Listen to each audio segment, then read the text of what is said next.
about half an hour. That sun sets right over center field. Swing and a miss. Strike 3. First strikeout for Mejia. Black is down, 1 away. Let's give the defense here for the Barrie Baycats. As Ben mentioned, there is a couple changes. Clayton Keys getting the start in left field. Kenise Ijo in center. Edgar Figueroa inserted in the lineup in right field. On the infield, Noah Hall at third. Adam Odd at shortstop. Carson Barker gets his first start at home this year at second base. Nolan Macabrota at first. And Wandy Cyprian behind the plate. This is Tim Hollick, the third baseman. So Odd and Barker, the middle infield. Haven't seen that this year. Both Hernandez brothers out of the lineup. First pitch misses. And Barker from Alliston. Now not too far from Barrie, getting his first start of the season, and it's here at home. Mejia with a long look in, comes set. Cantor, the runner at first, does not go. And the pitch is a called strike. Ball was dropped by Cyprian momentarily. He picks it up, he tosses it back.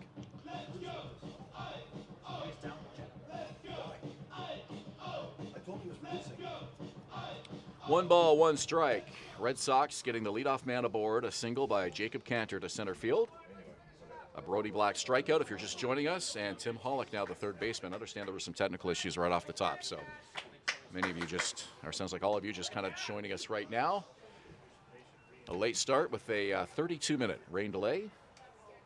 And we are underway. 2 balls and a strike. Juan Mejia on the mound. Nolan Macabrota holds the runner on. Cantor at first. Mejia, runner goes, and it's fouled away. Nice job by Hollick protecting the plate and the runner. Tim Hollick's a perfect guy to have up in a situation like this. Cantor's a great runner at first base. Hit and run seemed to have been on that play. And Hollick, a guy, great batting average, hitting .347 this year. Hit and run, he's the kind of guy that can get it done. 2-2 the count. We'll see if Cantor goes here. He does not, and the pitch is in.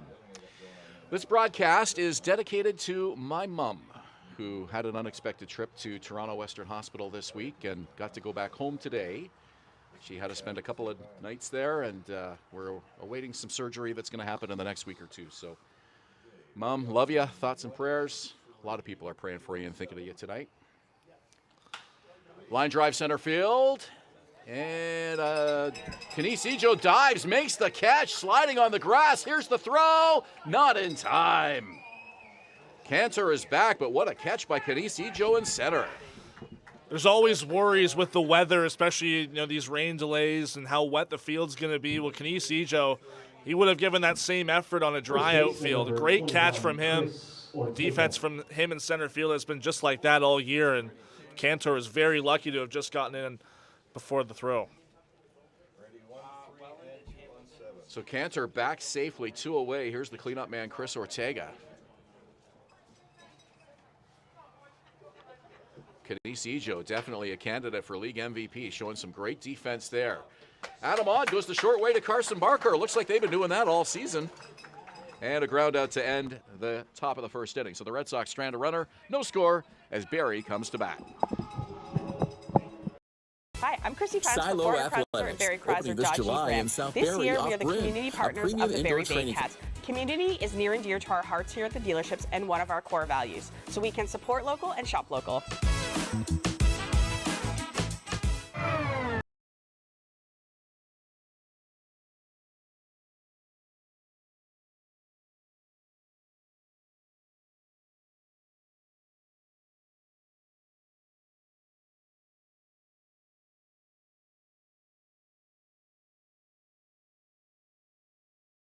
Go to Reno Liquidation Depot, where you'll find vanities, flooring, toilets, exterior doors, and so much more. Visit Reno Liquidation Depot today. Danielle May Real Estate, supporting the Barrie Baycats and ready to help with all of your real estate questions. What is your home worth? Should you sell now or wait? Danielle is dedicated to your success. The next time you think real estate, think Danielle May.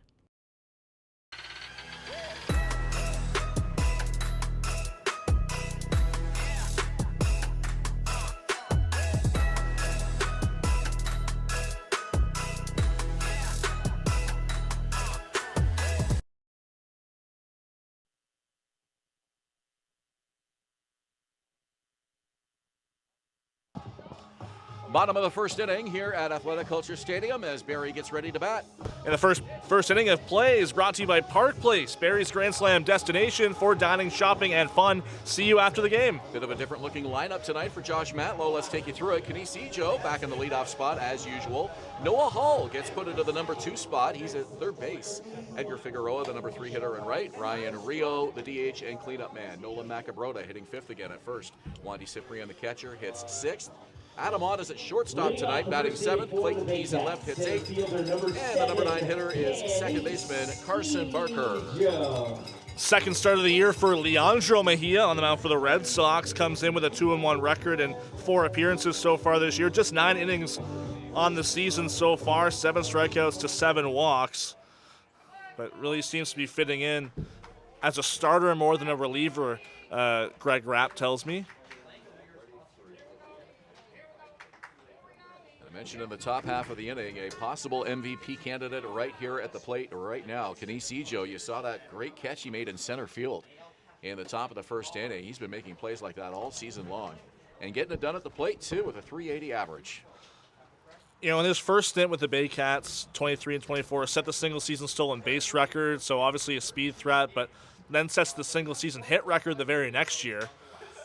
Lifts this one to center field. Hultgren to his left, dives, makes the catch! 2 great catches in center field already in this game. And a great diving grab there by Walker Hultgren. You got to argue that one was far better than Ijo's, if I were to say. Let's give it the defense here real quick for Brantford. Christian Kazemka, former Baycat in left field. Hultgren in center. Brody Black starting in right field. Tim Holix at third base. Lucas Bateman at short. Jacob Cantor at second base. Chris Ortega at first base, and Cassidy Watt behind the plate. So Kenise Ijo took one away from Tim Hollick. And Walker Hultgren said, I can take one away from Kenise Ijo. Here's Noah Hull. Hull 2 home runs in that big win over Kitchener on Sunday afternoon. A real make a statement game for the Baycats. Coming off that lackluster effort here on Saturday afternoon. They put that behind them in a hurry. Yes. Takes it all the way 1-1. Say what you want about Jack Couch Park in Kitchener. Yeah, hitter's ballpark, you know, short fences compared to the rest of the league, but that's exactly what the Baycats needed after, you know, Saturday, a lackluster performance, the emotions getting high across the whole lineup. 1-1 is high and away, and I think what really stood out was not only the fact that they responded in a big way, but it was really the entire lineup that caught fire. It wasn't 2 or 3 guys that stepped up and carried the lion's share of the work. It was a solid contribution from pretty much every guy that was in that lineup that afternoon. 2-1. On the ground to second. Routine play for Cantor. 2 away. And that'll bring up Edgar Figueroa. Right fielder number 13, Edgar Figueroa. Figueroa among those Baycats, certainly not the only one on Saturday afternoon, but had a really frustrating day at the ballpark. Found himself in center field for the first time as the Baycats shifted the defense.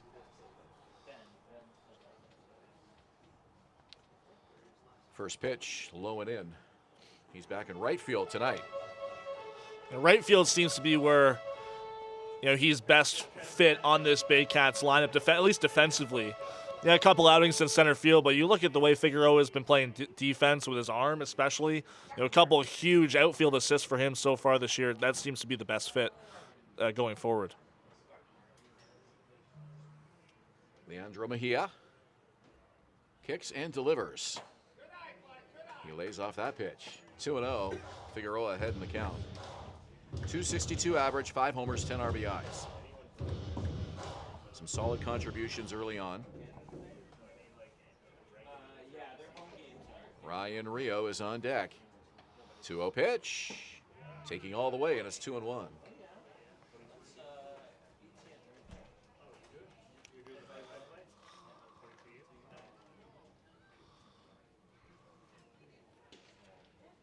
Two balls, 1 strike, 2 outs. We're in the first. Mejia delivers. High fly ball, left field. It's way back. It's way gone. Edgar Figueroa parks his 6th of the season. And the Baycats are on the board first.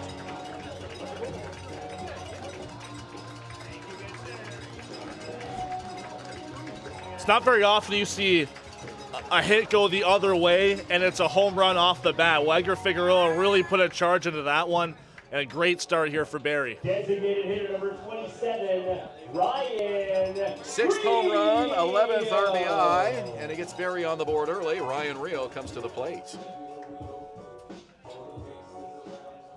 Oh, what a start to this game for Edgar Figueroa.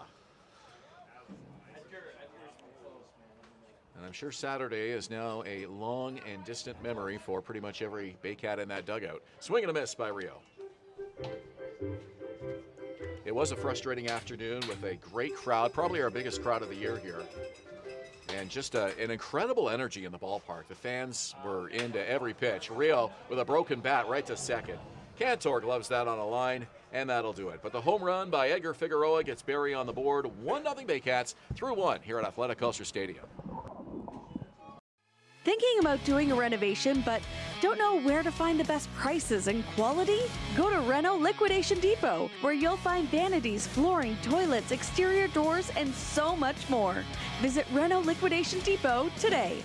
The juice is the best way to add zing to your Jersey Mike sub. Real red wine vinegar and olive oil blend. And I like a lot of juice. Pour it on. Go ahead. Go on. I can take it. Step up to the plate at Park Place. The latest fashion, delicious dining, exciting entertainment. Hungry after the game? Stop by one of their patios or grab a sweet treat for a grand slam of flavors to satisfy every craving. Park Place, where every visit is a home run.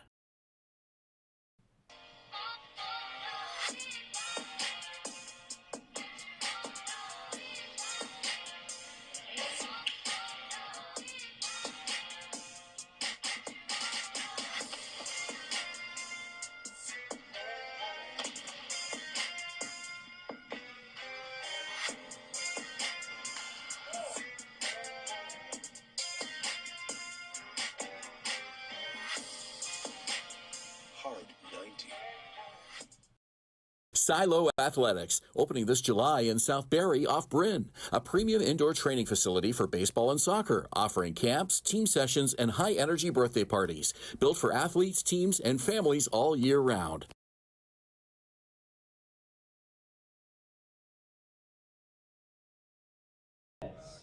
Then Davy and Julius Hern back at Athletic Kulture Stadium.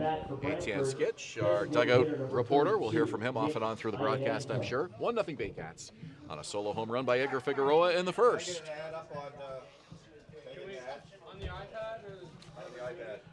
Juan Mejia for the Baycats gave up a leadoff single and then retired 3 straight. He'll face the number 5 hitter now. There we go. Thank you.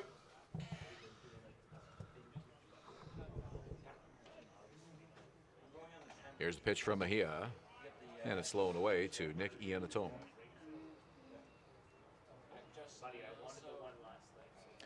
Mejia, the 28-year-old first-year Dominican in the CBL. Delivers, and it's over the mound.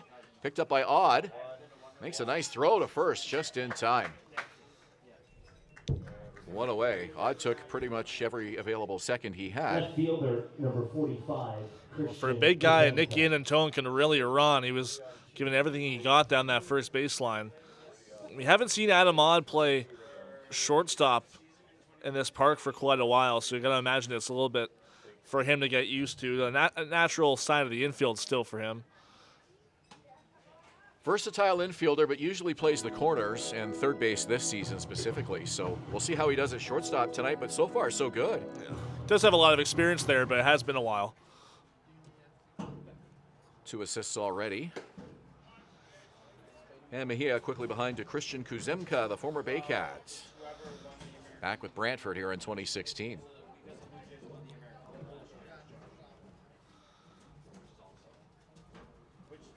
Two 2-0 coming up for Juan Mejia. Popped up, should be playable on the infield grass. Cyprian now in foul territory, makes the catch. 2 quick outs here for Juan Mejia. I can't remember the last time I saw a catcher go that far out down the first baseline, foul territory for a catch. Usually you see, Macabrota, the first baseman, come down that far, pretty much in between home and first to make a catch like that, but that just goes to show the mobility of Cyprian. Yeah, Macabrota could have called him off but didn't, and Cyprian clearly had a good position on that. That was hit up mile high. We've got a rainbow over the Brantford Red Sox dugout right now. It's suddenly beautiful Thursday evening here at the ballpark. Really nice. Fans had to towel off their benches before finding their seats, but other than that, a very nice evening. So we got the sun over the first base dugout and the rainbow over the third base dugout. Picture perfect evening. This one hits a right center field. Long way for Ejo. Back near the wall, and it's off the fence. Picks it up and fires it in, and cruising into second with a double is Walker Hultgren.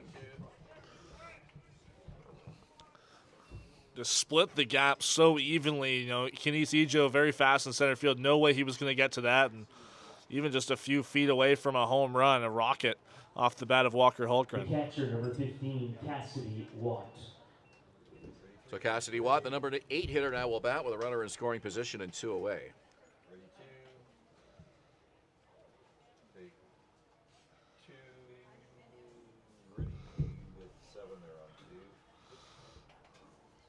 Red Sox with 4 wins so far this season. 2 of them against Hamilton. They beat Chatham-Kent, and they beat Welland, the defending champs, 6-2.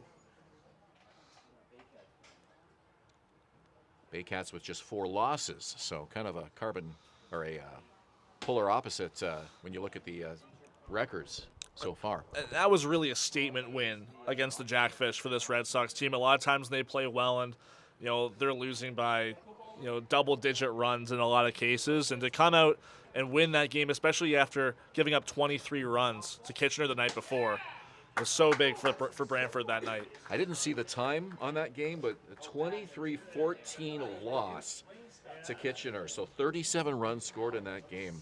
That had to be pushing 4 hours. I wouldn't doubt it. Maybe more. It takes a long time to score 37 runs in a game. 1 ball and 2 strikes. It all depends on how many strikeouts there are, how many walks. Those really tend to drag on the game length. Juan Mejia, a strike away from getting out of the second inning. Runner at second is Hultgren. Watt at the plate. 1-2. High fly ball, right field. Figueroa with the catch. So the Red Sox strand another runner. We played an inning and a half. It's 1-0 Barrie. Join Team BKGC. Inside 17,000 square feet of dedicated gymnastic space, athletes of every age and level come together. Whether you're just starting out or building advanced skills, there's a place for you here. BKGC, building confidence, community, and champions since 1965. Visit Alliance Billiards and Sports in the northeast end of Barrie. A fun, friendly family environment offering pool, darts, karaoke, and live entertainment. Enjoy a large variety of delicious food and drinks on the patio. You'll come as a stranger and leave as a friend.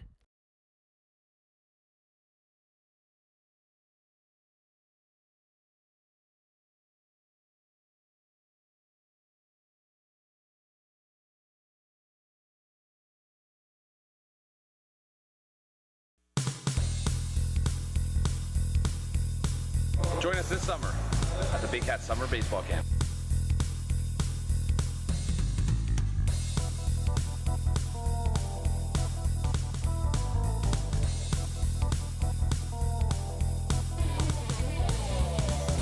See you this summer.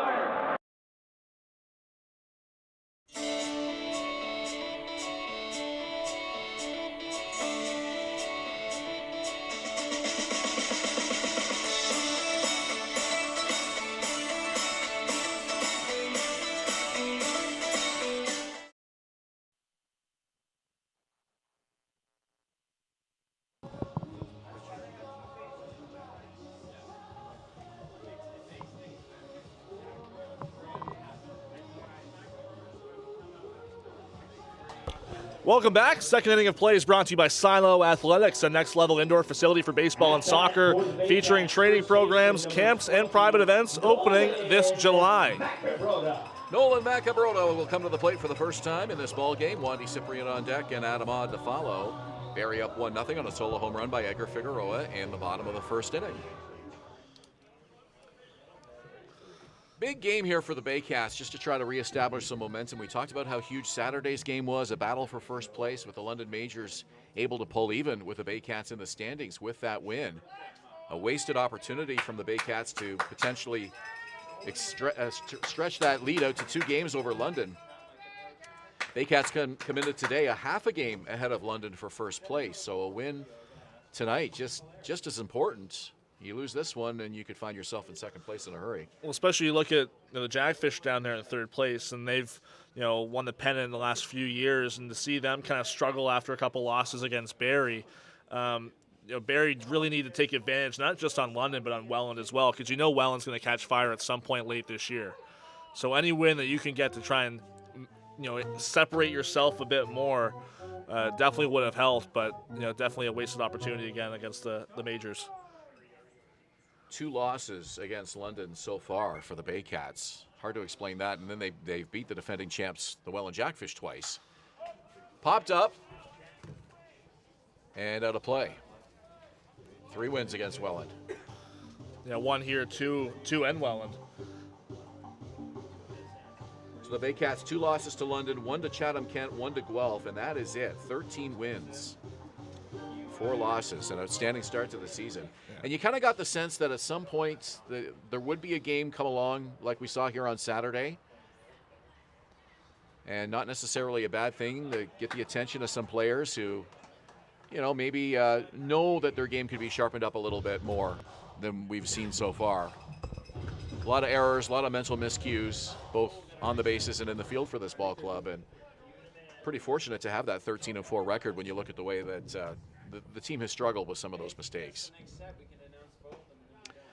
Macabroda lays off. 3-2, the count is now full. Well, there wasn't a lot of errors. There was just 1 in that game on Saturday. Yeah, but just in the season in general is kind of what I was referring to. Well, I'm going to build on that because the 3 losses before that were all because of errors, you could argue. The errors allowed the runs that were the difference in all 3 of those games. Ground ball to second. And the throw over is in plenty of time from the second baseman, Jacob Cantor. 1 away. Wandy Cyprian, the catcher now. 21, Wandy Cyprian.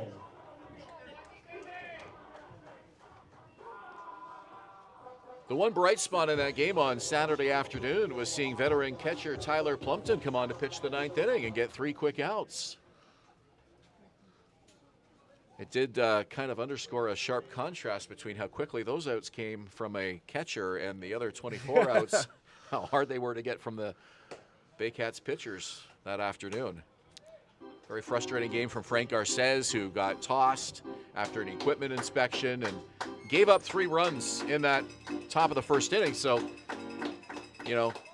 whatever he was doing was not helping him at all. Fouled back to the screen. And as unfortunate as the ejection was for Frank Garces and how poor of a look that might be, I think this season so far, despite Garces' record, he's proven that he's been touchable. Not all those wins have been dominant by any means. Brady Encarnacion came into the game to take over in the second, and he got 2 3-up, 3-down innings before things unraveled on him in the 4th inning. It looked like Encarnacion might save the day for the Baycats the way he came out and got the first 6 outs. But that's the thing. Encarnacion typically this year has been a 2-inning reliever. You start to stretch guys out to 3-4 innings, just like Braden Pakala was as well in that game. He couldn't go for more than a couple innings without getting some damage. Up high and in and ducking out of the way is Cyprian.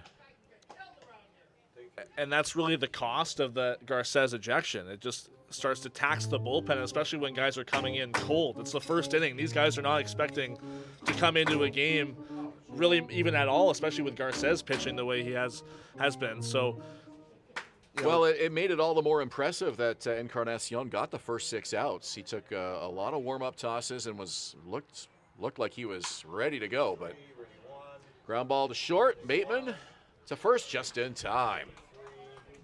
Cyprian sprinting down that first base line, but the throw was there.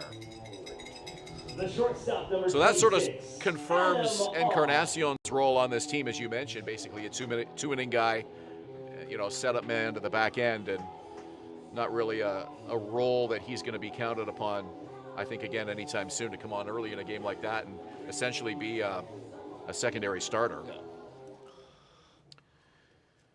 I think Barrie has found their 4 starters, and they've all seemed to be working out so far. Garces, Benitez, Mejia, and Vasquez. Vasquez leading the league in strikeouts. Yeah. First pitch fouled off by Adam Odd. I bet if you asked anyone before the season which Baycat pitcher was going to lead the league in strikeouts, you wouldn't have said Saul Vasquez. Yeah. But he's been very impressive so far this year.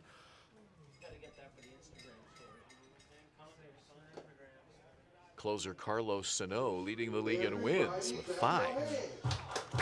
Garces behind him with 4. So And it's crazy that Sano, he had 5 wins last year, the whole year, as well as 7 saves. He only has 1 save this year, but it just goes to show the way that he's been able to come up in any situation that he's been put in.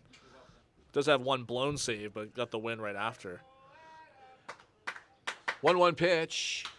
Right back off the right butt cheek of Mejia. He's okay. That ball caroms into shallow left field. You don't see that too often. No, that was a perfect carom right to the shortstop, but unexpected for Lucas Bateman. He kind of going the other way.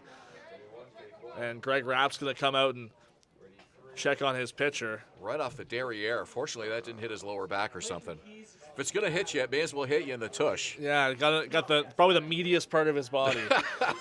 There are far worse places a line drive could hit you. He gives his butt a couple smacks. He's okay. Wow. That was a hard hit line drive, too. You saw how far that ball carried. Yeah.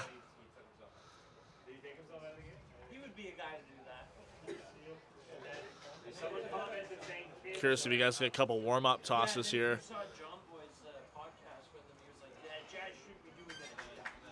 So it looks like Mejia's going to be okay. Left fielder number 23, Clayton Left fielder Keys. Clayton Keys for the Baycats.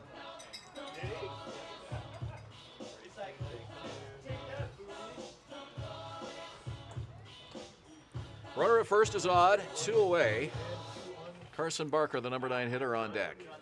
Both of Barrie's hits, the home run by Figueroa in the first, and now that one by Odd, coming with 2 outs. Keys hitting .314 coming into this game. A couple homers, 4 RBIs. First pitch swinging. It's a ground ball to third. Taken on a short hop by Hollick. He goes the short way to second for the force out to get Odd, and that will do it. Baycats retired. They lead 1-0 after 2 here at Athletic Culture Stadium.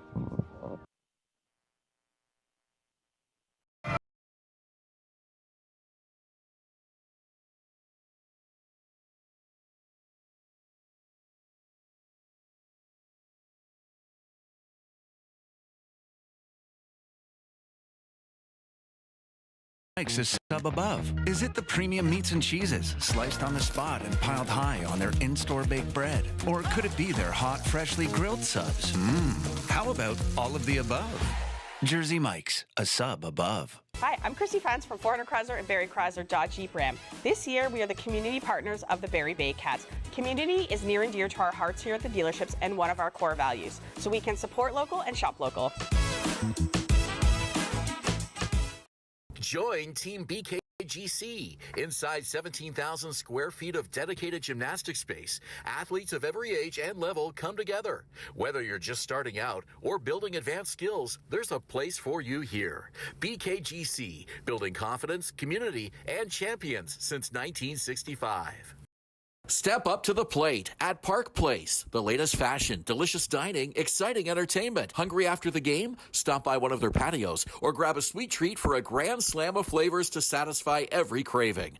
Park Place, where every visit is a home run.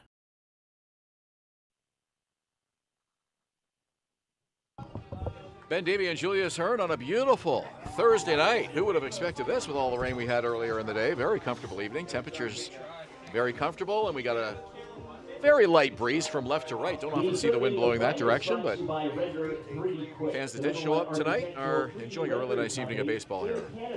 And I showed up to the ballpark just after 6 o'clock for a scheduled 7:37 p.m. start, and it was just a lot of rain. The field was tarped off. Nobody took batting practice, and it was just kind of the waiting game to see if we were going to be able to get started today, but here we are. An 8 o'clock start almost feels like 7:30 now because the days are so long. Yeah. You know, we're enjoying daylight here in the third inning. Now it's just a little after 8:30, and still lots of daylight here. First week of summer officially. Not the biggest crowd of the year, but the fans that came definitely enjoying a nice evening. 1-0 pitch from Mejia, and it catches the outside part of the plate for a strike. Keep in mind, Lucas Bateman, the number 9 hitter. Today was the last day of school for a lot of kids. Yes. In Simcoe County, so you're going to see a lot more families and kids come out to a lot of the games the rest of the summer. So that's great news. Well, I'm glad you mentioned that because it gives us an opportunity to say congratulations to all of our graduates. Yes. High school, college, even elementary school. A lot of graduation ceremonies and proms happening in recent days and weeks. 1 ball, 2 strikes. Here's the crowd behind Juan Mejia. Bateman waits. Here's the pitch. Called strike 3. Froze Bateman on the outside corner. Mejia gave him something off speed, 1 away. So it's back to the top of the order for Jacob Cantor. Baseman number 9, Jacob Cantor. Cantor led off this game with a single to center. Forced out on a fielder's choice to end the first.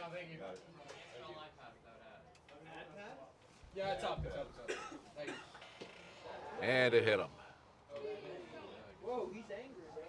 First hit batter of the game as Cantor fires the bat over to the dugout.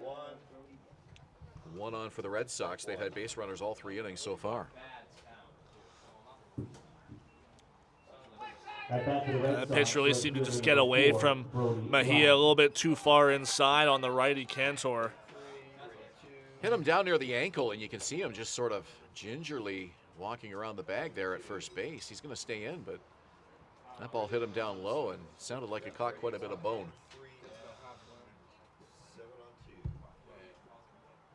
Jumps around a little bit just to keep the circulation going.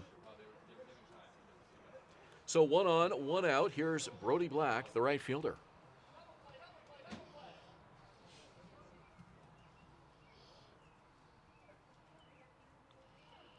Juan Mejia with a runner going.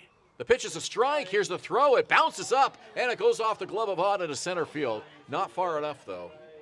And how about that? After getting drilled in the lower part of the bag, a stolen base by Jacob Cantor. Well, Cantor always a threat to steal. That's his 3rd steal of the season. He has not been caught.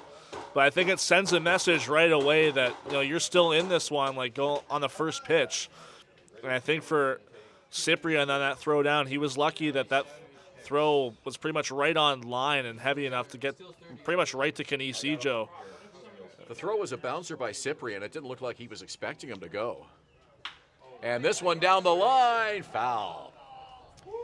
Now, I'll put my tinfoil hat on as I suggest this possibility, but do you think a player would ever make an injury look worse than it actually was, just to sort of give the other team the idea that maybe you're not going to steal? Yes, absolutely. I think I think it's happened before, not a specific instance that I can recall, but you know, this game is very mental. You know, try and get into the heads of the opposing pitcher, opposing batter. That stuff's very important. 0-2 pitch, just missed. Yeah, it really looked like the Baycats weren't expecting him to go, certainly on the first pitch. So a hit batter, a stolen base, and the Red Sox with a runner in scoring position. As nice as this evening is, we do still have some very, very dark gray clouds in right field that could be coming this direction. Yeah, still a chance of showers in the later hours this evening, so see how much baseball we can get Hit off the inside part of the bat, foul territory, and a nice catch by Noah Hull, who was backpedaling. What a grab. Really impressive grab for Noah Hull, and he throws right-handed, so that was going to be a very difficult play the direction he was going to his right to try and make a play like that, going over the shoulder. And that play could be huge for Barrie. See a lot of those go in and out of the glove when a third baseman is going back like that, and nice job by Hull. He stayed with it and put the squeeze on it for the out. 2 down. You see a lot of guys tend to scoop up and try and make those catches, as you mentioned. Big opportunity here for the Red Sox, and what could potentially be a rain-shortened game. We don't know. We'll see what that weather system west of us ends up doing. But you don't want to waste opportunities like these early in the game. 1-0 Barrie. Tim Hollick at the plate, flying out to center in his first at bat. See how dark it's getting now. Well, the hope was to get 5 innings or more in the window of dry weather that we could kind of see on the radar. I know that was kind of the thinking, and the rain tapered off just in time to at least get this game started. Kind of fortunate that we got this thing going by 8 o'clock, to be honest with you. Even if it does sprinkle, it all depends on the field conditions, right? A lot of this turf has just been put in pretty recently.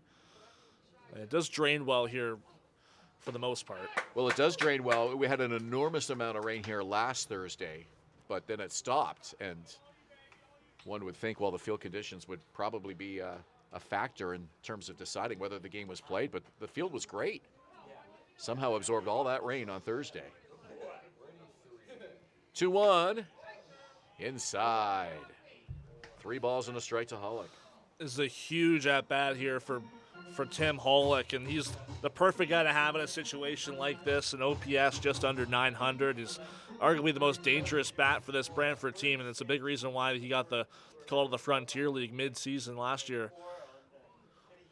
3-1 coming up for Juan Mejia. Kicks, delivers, high and in.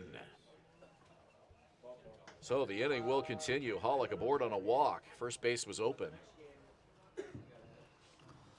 2 out in the inning. Juan Mejia trying to get that elusive third out here. Chris Ortega comes to the plate. Just as dangerous, Ortega Ortega led the IBL last year in RBI with 42. Kind of an unlikely league leader in that category given the talent around the league last year, but really making a name for himself in that category with Brantford last season. One of their few bright spots in a frustrating year for the Red Sox, but that one right back to his own dugout, just hit off the fence, just past the dugout. Everybody's okay. That was a bullet. That had been 8-10 feet closer. That would have been right off somebody's head. Yeah, that would have been. Because all the Red Sox are leaning against that railing there.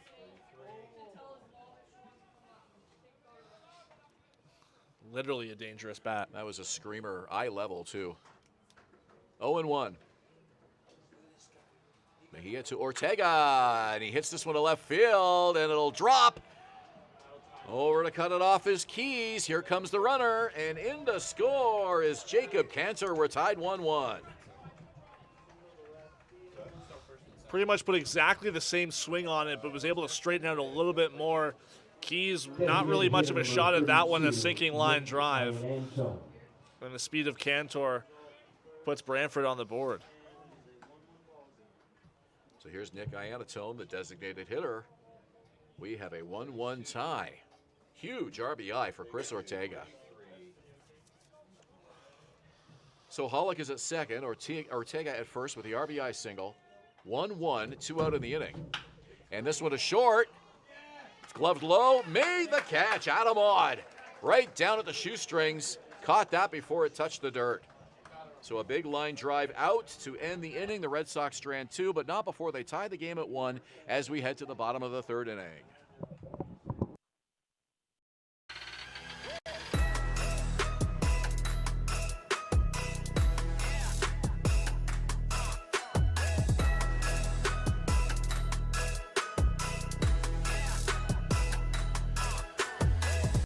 Hi, I'm Chrissy Fentz from 400 Chrysler and Barrie Chrysler Dodge Jeep Ram. This year, we are the community partners of the Barrie Baycats. Community is near and dear to our hearts here at the dealerships and one of our core values, so we can support local and shop local.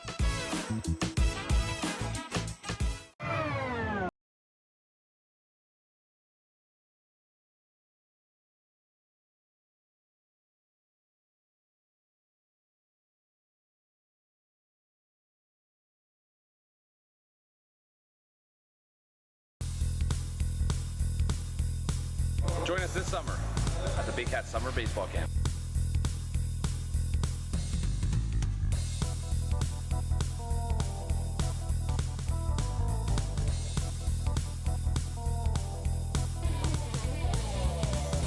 See you desire. Danielle May Real Estate, supporting the Barrie Baycats and ready to help with all of your real estate questions. What is your home worth? Should you sell now or wait? Danielle is dedicated to your success. The next time you think real estate, think Danielle May.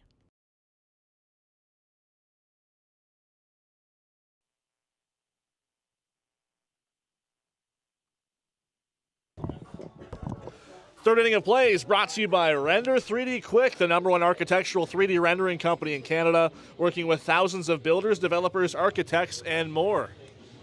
He's Julius Hern, I'm Ben Davy, and this is Carson Barker. Second baseman. You like Carson Barker's walk-up song, I noticed. I love Carson Barker, so I'm very much a metalhead, and I told him one of the exhibition games this year, I'm like, dude, I love your walk-up song. Like, it fires me up. There's hope for the younger generation, isn't there? Of course, he's probably close to your age, so. Yeah, and, from Simcoe County as well. First pitch, and he hits this one to right center field. It drops for a base hit. Could be more as he makes the wide turn at first. He's going for two. He slides in with a double.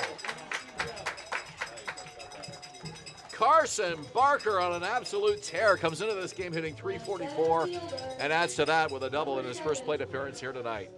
First plate appearance at home, and it's really been the power for him has been there this year. He hasn't gotten into a lot of games, but 2 home runs already this year. He was one of the ones that went deep in Kitchener on Sunday, and probably a big reason why that Josh Matlow inserted him into the lineup late today and continuing that powerful performance from Sunday into today. Canisijo, the center fielder, 0 for 1 tonight. .380 coming in. First pitch swinging, and he fouls that one off down to the right field side. We were talking before the game and about Canisijo, the way he's been playing this year, and you mentioned it, I think, earlier on today too. Is he really the MVP frontrunner right now? Certainly a case could be made. When you look at the stats, you look at what he has done, and also defensively, which doesn't show up in the stats necessarily. He's been a spark plug for this Baycat lineup and has added the dimension of power to his game, which we have not seen, certainly at this level, in his Baycats career. His previous career high in home runs was 5. He's already at 8 this year, and the Baycats single season record is 16. Yeah, we joked, Etienne and I, last week about him breaking the stolen base single season record and wondering if he's got his eyes set on the home run single season record this year. Well, I talked to Josh Matlow before the game today, and he's like, don't expect him to be as aggressive now. I think he's really dialed in with the bat. Mentioned earlier today, 24, he set the Baycats single season hit record. He had 66 hits that year. So that one is in reach for him. The home run record could be in reach for him, as long as he can continue this pace throughout the rest of the year. Did not go as he checks his swing. The count is 2-2. So the steals record and the hits record were the same year, correct? No, 23 was the steals record. 23 was the steals record. Yeah, and he came into the Baycats mid-season. He didn't even start the year with the team. He came in about a month after the year started, which makes that record all that more impressive. And then 24, of course, the championship season. So he set the hits record that year.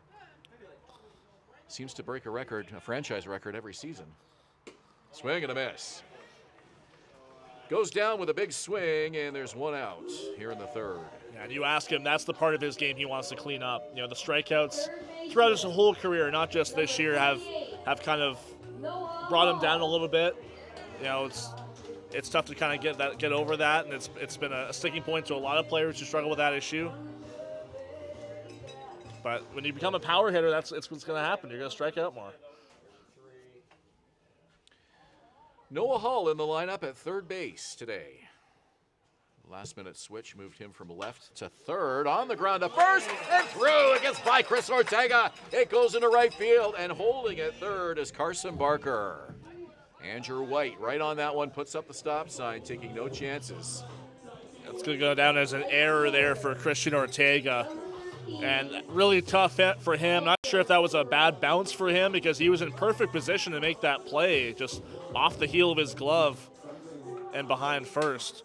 Well, he absorbed a lot of it despite not gloving it cleanly, and I think that was fortunate for the Red Sox because if that one just kind of went right through the legs and it got a little bit farther down that line, Carson Barker would have certainly been thinking about coming in to score. Instead, runners on the corners, one out. Here's Edgar Figueroa, the man of the hour so far. His solo home run put Barrie on the board. Well, the Two-out bomb in the first. The good thing for Leandro Mejia here is the double play still in order, and that's exactly what he needs to get out of this threat. Here's the pitch. Down low, he lays off. 2-0. You know, with the ballpark getting darker now, as we've seen over the last inning or so, you know, that go-ahead run being 90 feet away is much more meaningful now than it would be if the weather was nicer.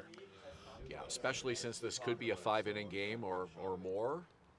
If one of these teams are on top after 5, that's an official game. So if it's tied, it's a suspended game, and they have to resume it at some point in the season, picking up exactly where they left off. There's a look at the sky down that right field line. Some pretty dark clouds. You have to figure there's some rain in there somewhere, and it's coming our way.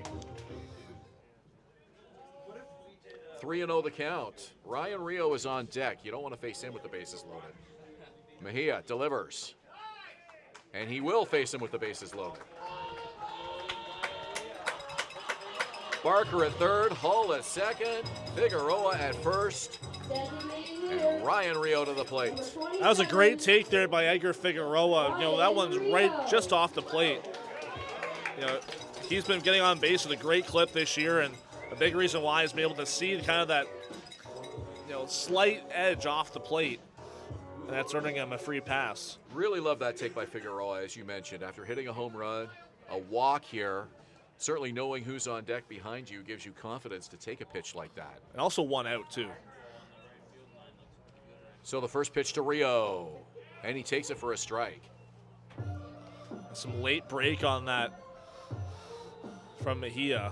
Rio made up his mind that he was taking that pitch.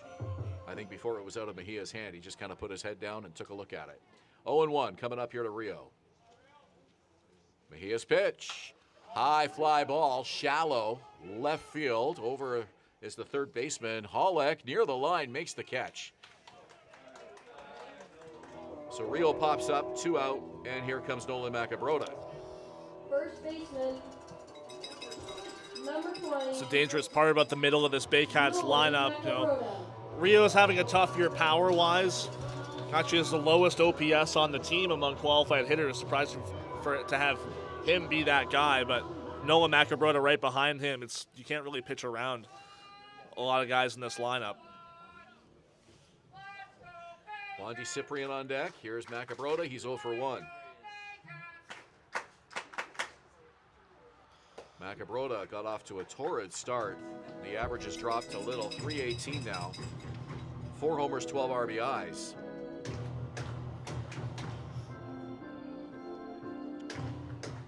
Biggest at bat of the game so far for Barrie. Bases loaded, 2 out, tied at 1. We're in the third. Mejia with the pitch. On the ground to short. Bateman. Underhand toss. Had trouble getting that out of the glove. I'm not sure if that was just a mental freeze, but he was able to execute and made the toss over to Cantor, covering the bag. So that'll do it. The Baycats leave the bases loaded and are unable to score in the bottom of the third inning. Fourth inning we go. It's a 1-1 tie here at Athletic Culture Stadium. Silo Athletics, opening this July in South Barrie off Bryn, a premium indoor training facility for baseball and soccer, offering camps, team sessions, and high-energy birthday parties, built for athletes, teams, and families all year round. Thinking about doing a renovation but don't know where to find the best prices and quality? Go to Reno Liquidation Depot, where you'll find vanities, flooring, toilets, exterior doors, and so much more. Visit Reno Liquidation Depot today. The juice is the best way to add zing to your Jersey Mike's Sup. Real red wine vinegar and olive oil blend. And I like a lot of juice. Pour it on. Go ahead. Go on. I can take it. Step up to the plate at Park Place. The latest fashion, delicious dining, exciting entertainment. Hungry after the game? Stop by one of their patios or grab a sweet treat for a grand slam of flavors to satisfy every craving. Park Place, where every visit is a home run.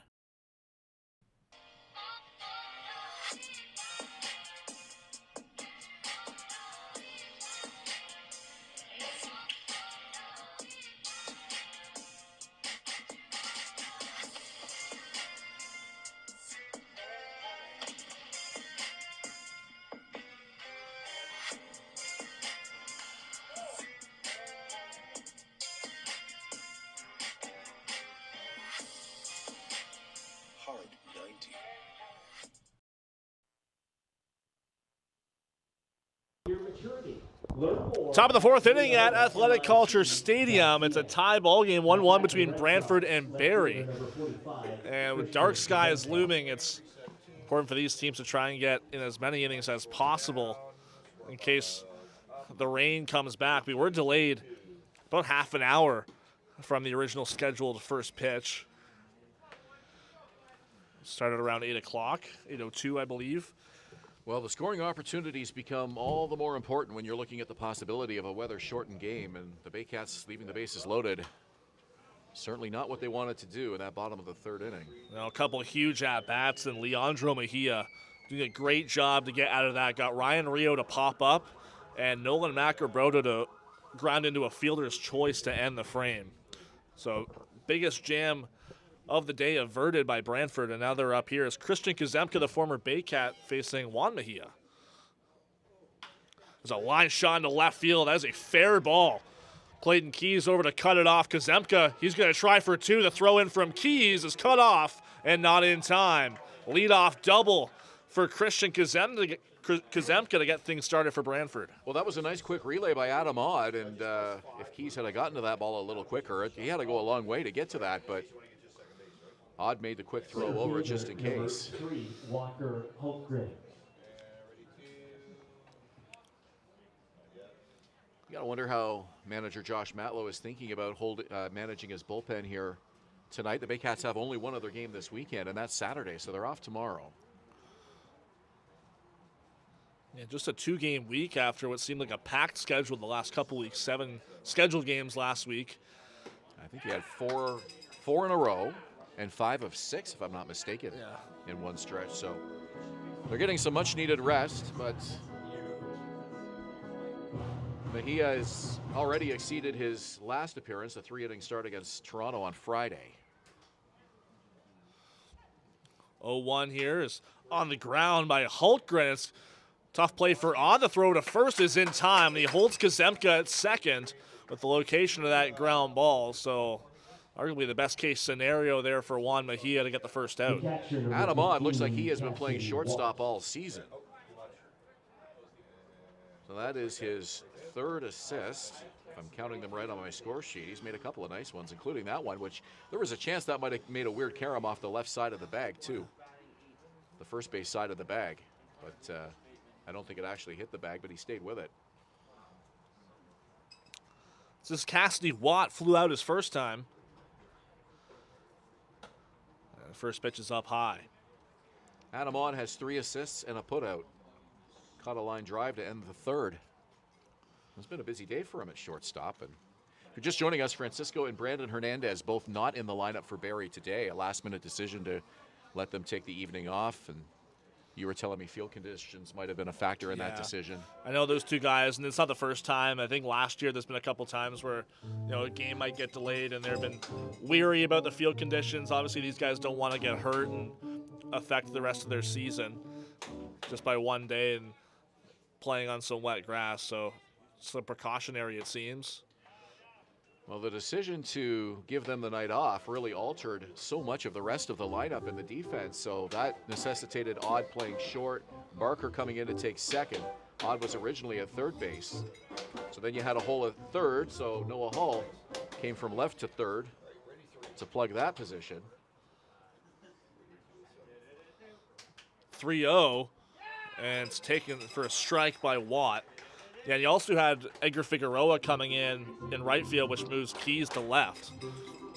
It's pretty much an entire diamond shuffle for Josh Matlow in the span of maybe half an hour. Well, Figueroa produced the game's only run for the Baycats with that solo home run, so all that juggling and shifting, the reason why Barrie's in a 1-1 tie here.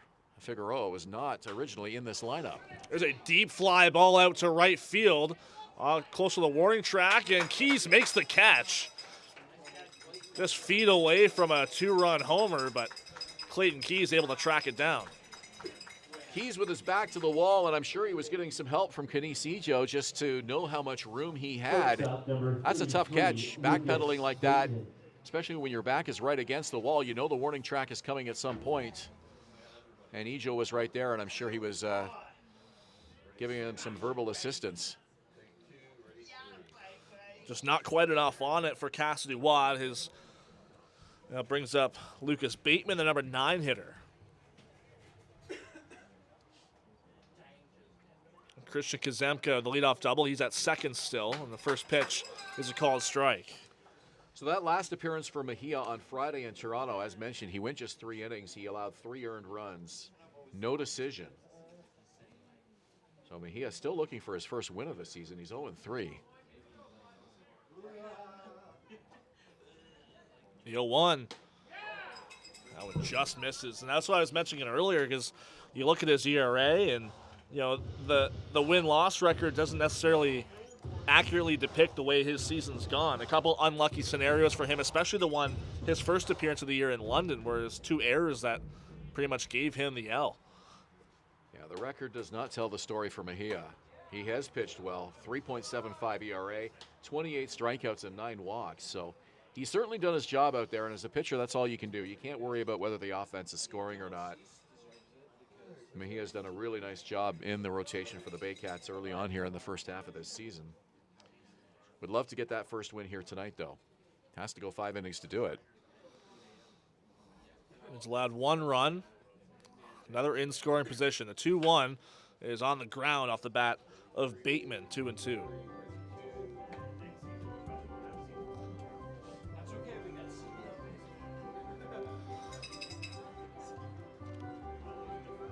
Bateman struck out in his previous plate appearance, and Mejia will try to finish him off here to end the 4th.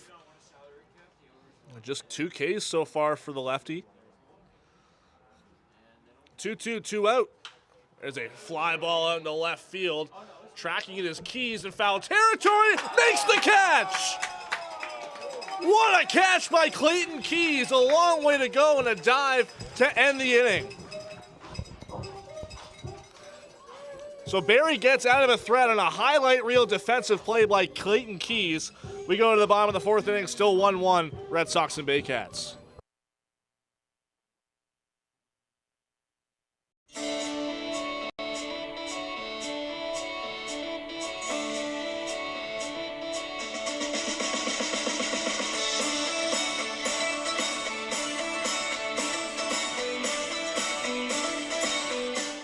Join Team BKGC. Inside 17,000 square feet of dedicated gymnastic space, athletes of every age and level come together. Whether you're just starting out or building advanced skills, there's a place for you here. BKGC, building confidence, community, and champions since 1965.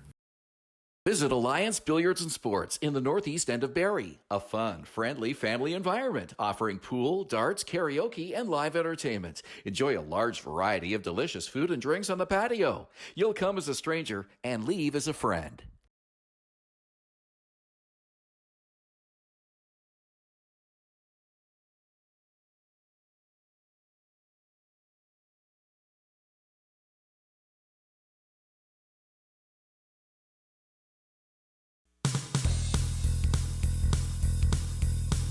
Join us this summer at the Baycats Summer Baseball Camp.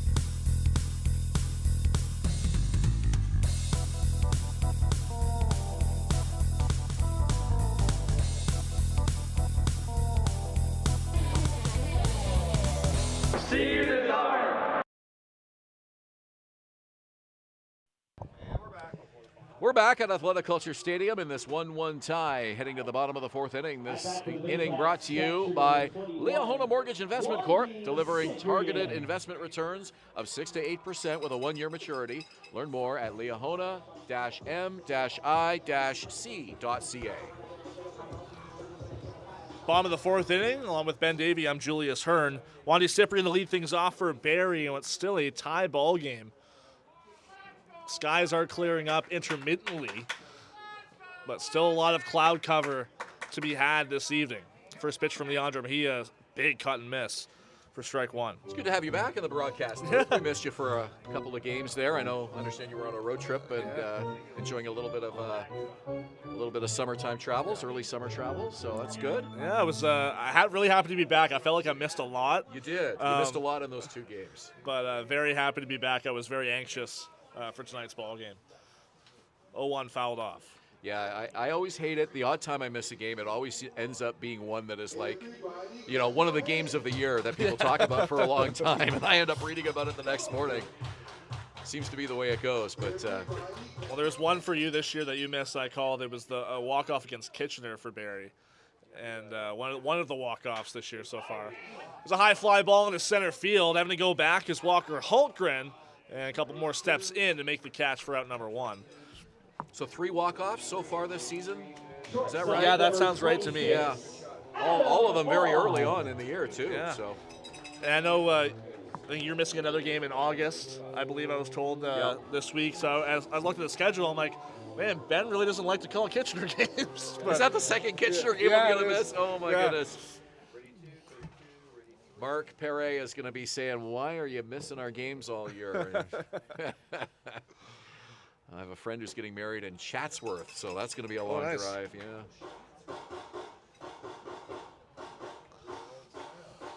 Yeah, that's the thing. All the weddings in the summertime, and a lot of these players end up missing games too because a lot of games on Saturdays, and that's when weddings usually happen. Family, friends, and such.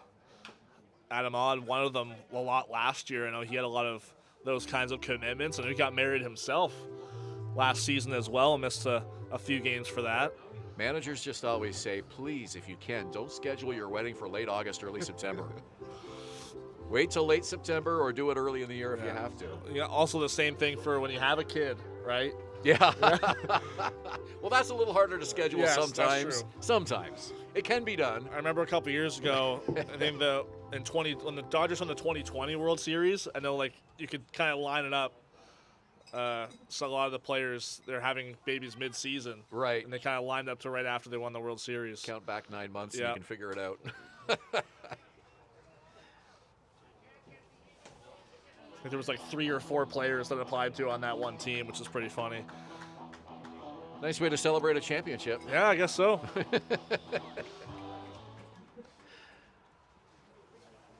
think we should stick to baseball conversation here. Before we start going every which way with that. 1-2-1 out, Adam Odd. Big cut and a miss. He goes down swinging for out number 2.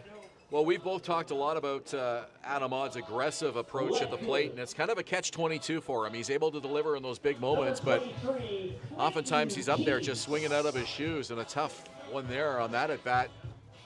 Looked like he just couldn't quite catch up to the fastball, and 2 quick outs here. Yeah, you see it a lot from him on the first pitch of the at-bat. He laid off the first pitch on that one noticeably. But yeah, a lot of those big home run cuts tend to dominate his at-bats. Clayton Keys up, takes the first pitch breaking ball for a strike. He had a miraculous catch in foul territory. A long way to go and an airborne dive to end the frame, the top half of this inning. Trying to keep this frame going for Barrie. That one's inside, but called a strike. Keys certainly didn't think so. And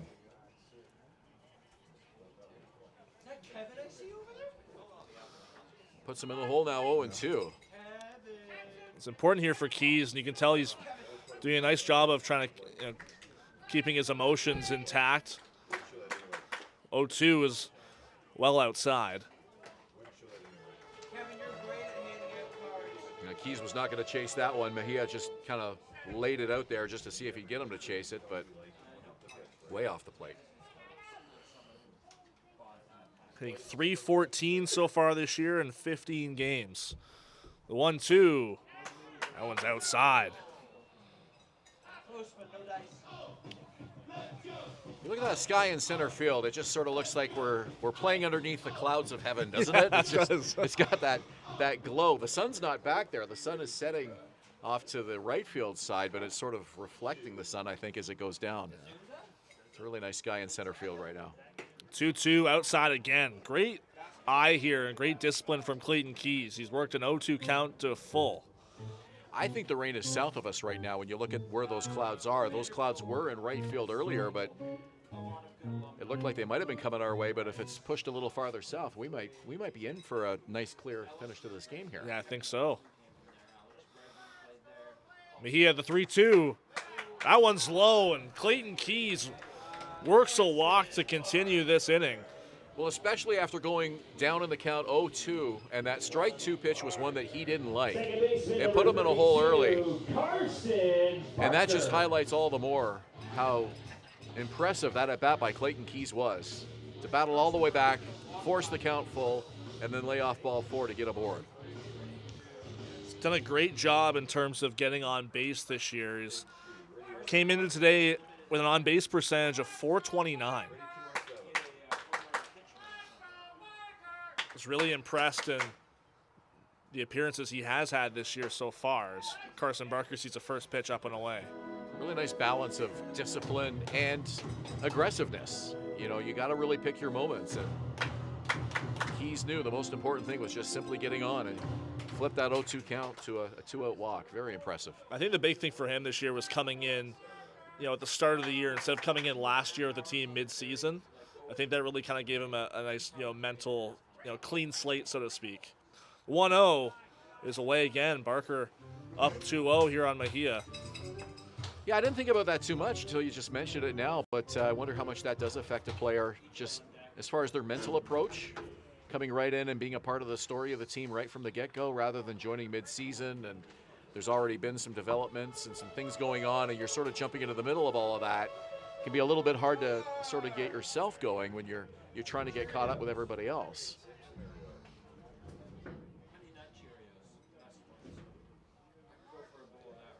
Mejia comes set. 2-0 here to Carson Barker.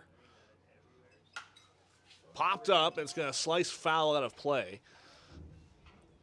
The other interesting thing with Keys tonight being in the lineup and then Edgar Figueroa added to the lineup, this is a rare game with both of them in the lineup together. Because it's kind of been a lefty-righty platoon thing in right field, at least early on in the season, with those two. And Ejo in center, McGarry Doyle in left. McGarry Doyle not in the lineup tonight. And this is a precautionary measure, so. Throw over, Keys dives back in safely. Yeah, that's a good point, because Keys the righty, Figueroa the lefty, and who'd have thunk it was Figueroa going the other way for a home run in the first inning. It's Barrie's only run to this point. Yeah, and he wasn't even supposed to be in this lineup. Now there was Barker, and he sees the 2-1 and fouls it off. Carson Barker is going to endear himself to these fans in a hurry, if he hasn't already, with the kind of effort we've seen from him in his limited action so far this year.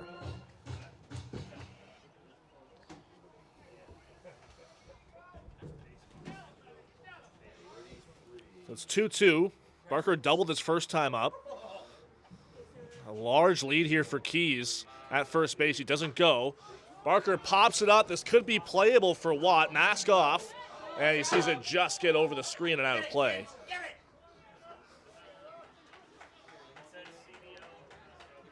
So new life here for Carson Barker, and that ball just kept spinning and spinning and finally got out of play.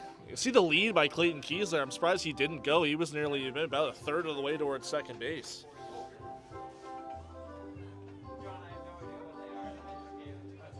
Well, Well, if Brantford can win this game, the third inning will certainly be one that will be circled as a wasted opportunity for the Baycats, getting the bases loaded, unable to score. So Barrie trying to atone for that here and keep this fourth inning going and try to break this 1-1 tie. Impressive from Mejia to be being able to shut down the middle of Barrie's lineup. Dancing lead for Keys, doesn't go. There's a line shot into center field, and it's going to get down in front of Hultgren. Keys on his way to third. Here's the throw. It is not in time. Single there for Carson Barker and some heads-up base running from Clayton Keys. He goes first to third. Yeah, with 2 out, he was able to just put his foot on the gas pedal there and didn't let up. Did a nice job getting around that bag at second and never broke stride. Into third, standing up, it puts runners on the corners for Barrie. And again, the objective here is to simply get a run in, try to get back on top of the score. So mound visit here from Greg Rapp, who's kind of taken on the managerial and pitching coach roles for this Red Sox team this year. Nobody up in the bullpen for Brantford, so it's interesting to see what the options are going to be from this point on for Greg Rapp's team. 2 on here with 2 out in a tie ball game.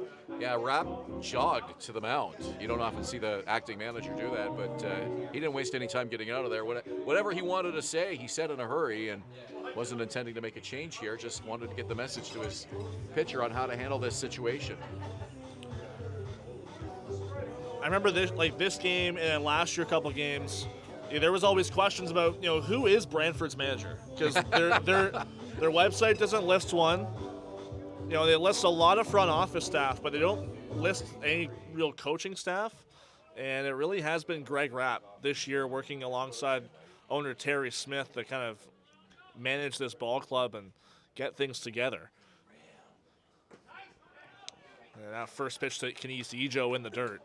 So it's top of the order now for Barrie. Ejo 0 for 2 so far. Not seeing any action now in the Red Sox bullpen as of yet. Barrie bullpen is quiet as well. I mean, he has worked 4 innings now tonight. Well, the 1-0 is called a strike, just catching the lower part of the zone. Some fans not pleased with that call from Francesco DiBiase. Some fans weren't.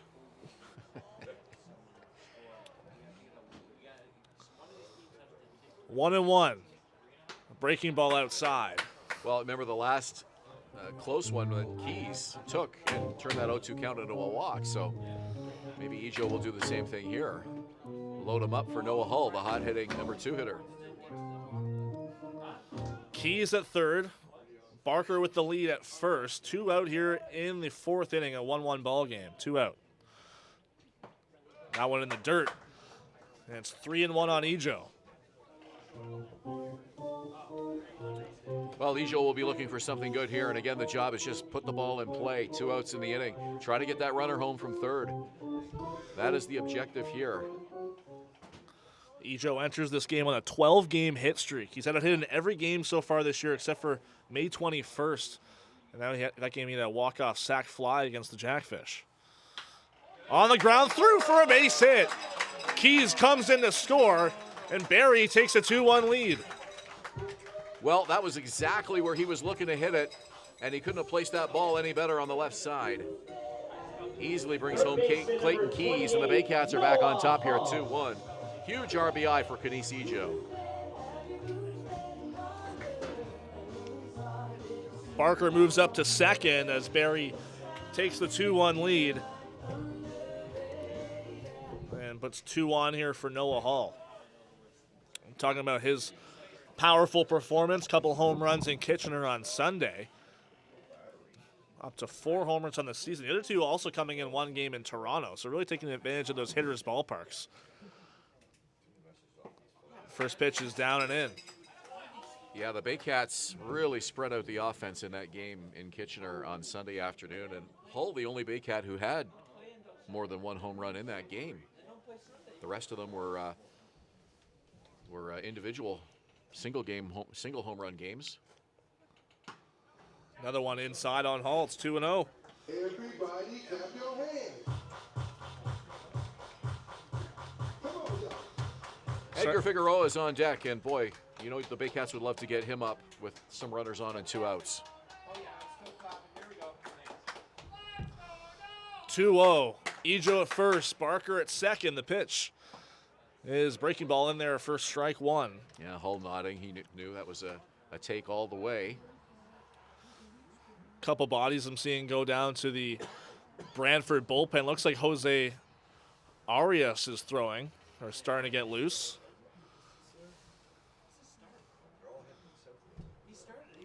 Two 2-1. Big swing and miss from Hull, 2-2. Odd to see Arias down there getting loose, considering, typically a starter and the guy that's won an ERA title in this league. And Brantford's next game is tomorrow. They host Chatham-Kent.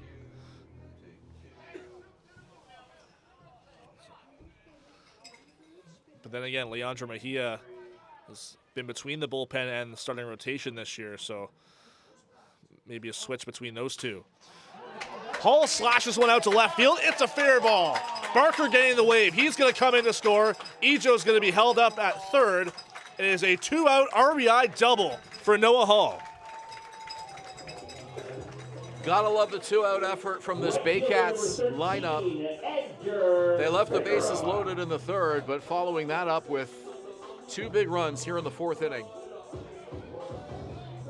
After 2 quick outs to start the inning, a walk, 2 singles, and a double.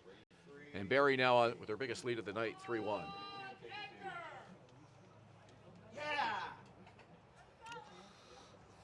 Edgar Figueroa had the first inning home run, and chance for more here. 2 outs. That one just outside. Barrie up 3-1 now here in the 4th.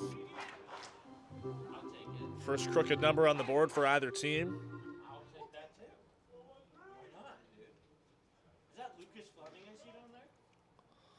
Mejia's 1-0 outside. If Jose Arias comes into this game, it'll be Barrie's second look at him this season because he did pitch the previous matchup between these clubs in Brantford on June 5th. So he started that game, lost to Frank Garces that night. It was an 11-6 Baycat win.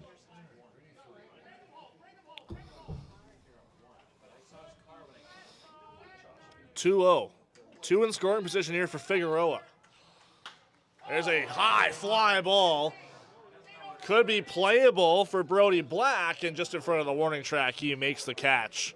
That one hit a long way in the sky, and no dice for Figueroa, but the Baycats do get out in front. It's 3-1. A couple base knocks in for Barrie with 2 outs. We go to the 5th inning, 3-1 for the Baycats.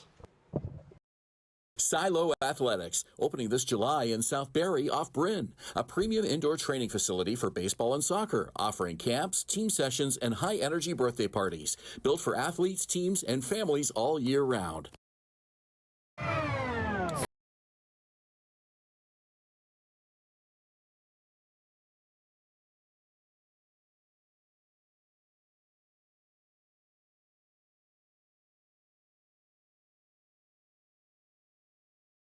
Above. Is it the premium meats and cheeses, sliced on the spot and piled high on their in-store baked bread? Or could it be their hot, freshly grilled subs?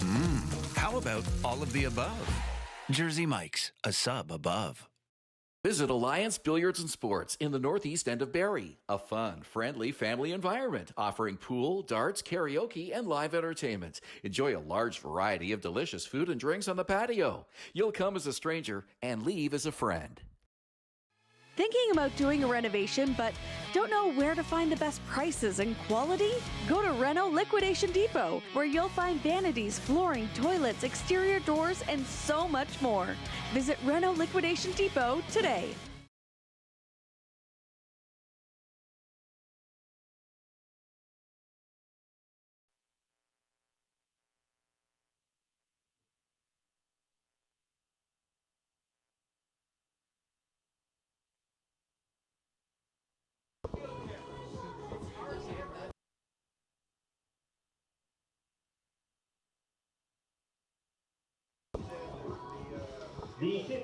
Top of the 5th inning here at Athletic Culture Stadium. The Baycats now with a 2-run lead, 3-1 over the Brantford Red Sox. Some great 2-out hitting in that bottom of the 4th inning. Yielded a couple runs for Barrie.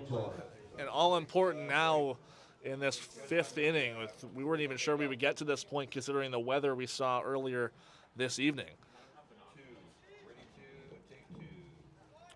Top of the order for Brantford against Juan Mejia to start off this 5th inning. Jacob Cantor takes the first pitch outside. Baycats wearing the Throwback Thursday Reds here this evening, and the Red Sox wearing the dark blue. Both these teams wear red and blue, so whenever they face each other, the first thing you got to do is figure out who's who, right? Yeah. This was meant to be a red-out game, too, for Barrie. Maybe the rain drew away some of the folks planning to come out today, but still see a couple folks with red T-shirts or hoodies or what have you. It did not look like it was going to be a nice night for baseball around 6:30 or 7, that's for sure. Cantor worked it to 3-0. Mejia trying to find his command to start this 5th inning, now working with the lead. It is a bit chilly, and the wind is blowing from left to right. That's something we don't usually see here. I went in there for a strike. It's 3-1. And yeah, you usually don't see that. You usually see it either come in from right field or out towards center. Yeah.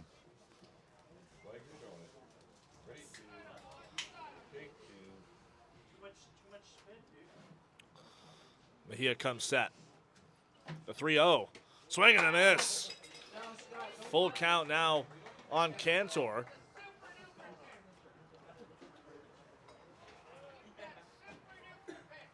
This is a big pitch coming up here for Mejia just to try to get the leadoff man and establish himself here in this 5th. That's a shot just past the diving Noah Hull into left field. Another leadoff hit. There's a long turn there for Cantor around first base. So second time he's led off an inning with a base hit today.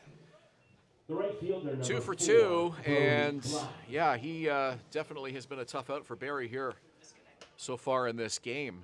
Nice start to the inning for the Red Sox. 2 singles, and he got hit by a pitch and scored in the 3rd. So Cantor producing tonight at the top of the order for the Brantford Red Sox. Well, now Barrie knows that he is a threat to steal. No throw over this time. It's fouled off by Brody Black.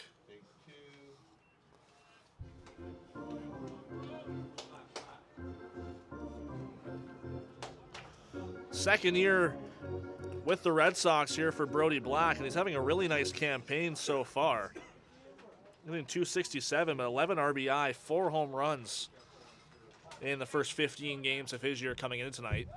And a throw over from Mejia.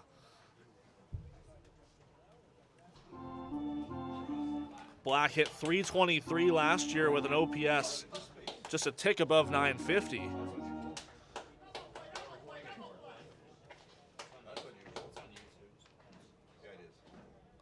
That went in the dirt, and a great block by Cyprian to hold Cantor at first. Yeah, we saw Cantor's speed with the stolen base after being hit by a pitch. First pitch and the following at bat to Black, and Cantor was off. You have to know the Baycats are going to be ready this time in case Cantor is thinking about a second steal.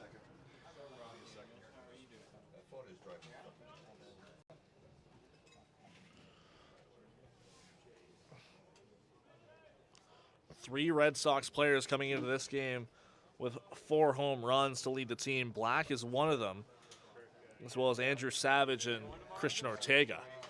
Popped up, and it's just barely going to get out of play over the Baycats dugout. Go get it! Run! It's up against the media wall. Don't push each other. You're on? Not today. I'm not doing anything 2-2 from Mejia. Cantor at first. Another one fouled away by Black.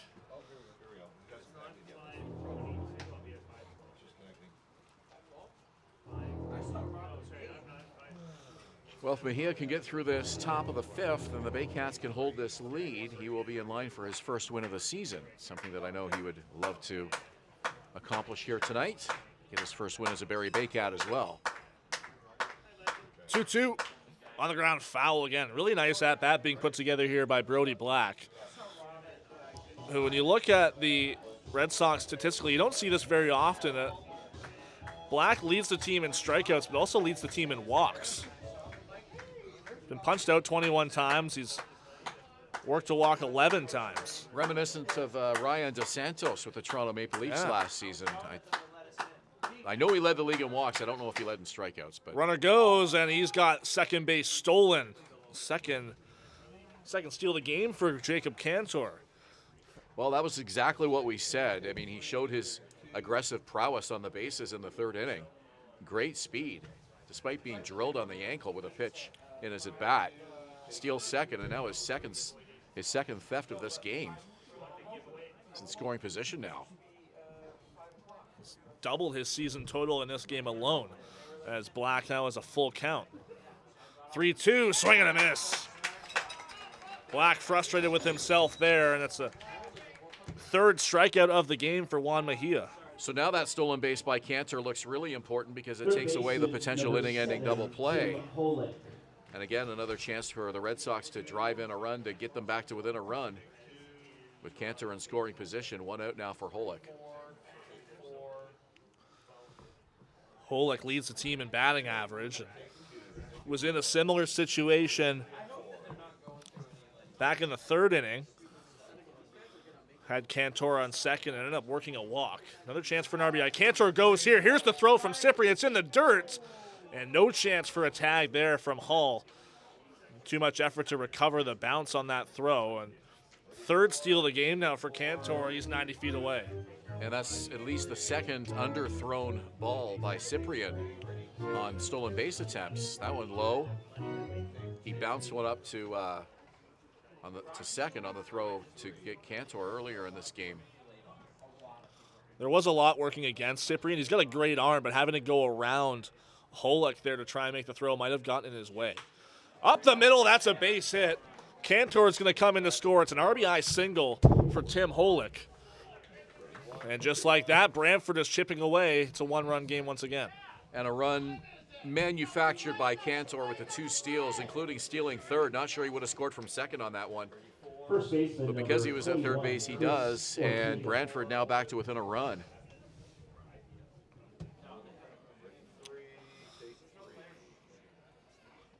Positive here for Mejia. The double play is in order with one out. It could end the inning, but another big bat for this Red Sox team. Christian Ortega, cleanup man, stepping in. 293, 4 homers, 11 RBIs. That was fouled away. Definitely less of a probability now that the weather is going to be a factor in this game, as far as we were thinking it possibly could be a rain-shortened game, but the skies have really cleared out down the right field line now, so a lot of baseball probably still ahead of us here tonight. Big swing and miss from Ortega. It's 0-2.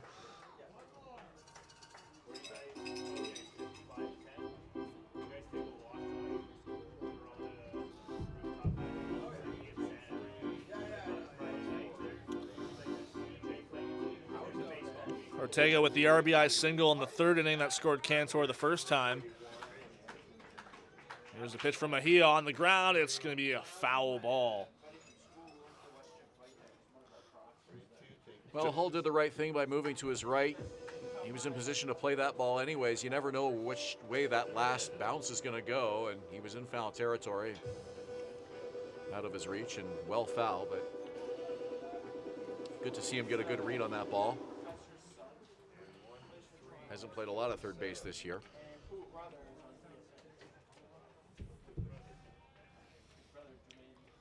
The 0-2 popped up. Back of second base, looks to be Adam On making the call, and he'll make the catch for the second out of the inning. Well, the next best thing to a double play ground ball, that's for sure. Designated hitter number 32, Nick Iananto. I don't know why I'm counting Adam Odd's assists and putouts tonight, but it just seems like he's been very involved defensively. Originally slated to play third base tonight and shifted over with a couple last-minute changes to the lineup. Nick Iananto takes the first pitch strike, lower part of the zone. That all-important second out for Mejia. The 0-1 is just outside. Ian Antone, a very accomplished college career in Division I. In 2023, he had the second highest batting average in the country in the United States. You know who was ahead of him? Oh, boy. I don't know. Dylan Cruz. Wow. Really impressive college resume. Two-time All-Southern team. Second team All-Southern, I should say. Outstanding. Provides a powerful bat into this Brantford lineup, but still working at the kinks of the CBL, it seems. 2-1 is outside. 14 games for Ian Antone this year, hitting .308. Only him and Tim Holick and Andrew Savage with averages above 300.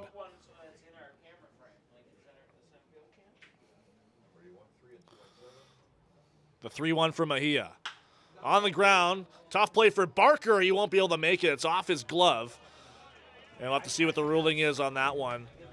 This could be an infield hit for Nick Ian Antone to keep this inning going. Well, we got to look at the range of Carson Barker there, moving fast to his right to get in a position to have that ball at least go off his glove. He wasn't able to field it cleanly. If he did, I don't think he would have had a play anyways. And so that one wisely ruled an infield hit. Some good range by Barker to get over there. He moves pretty fast for a big fella.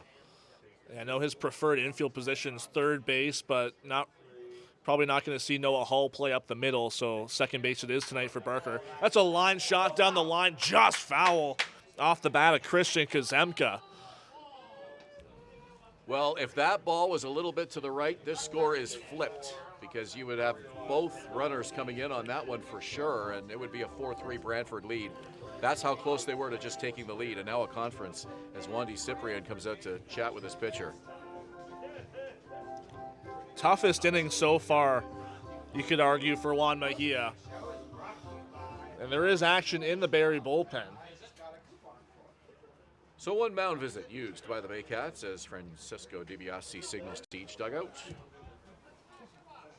What's that? Coach Chippy reviewed it the other day? I saw that video. Did you see that, Justin? 0-1, Mejia to Kazemka.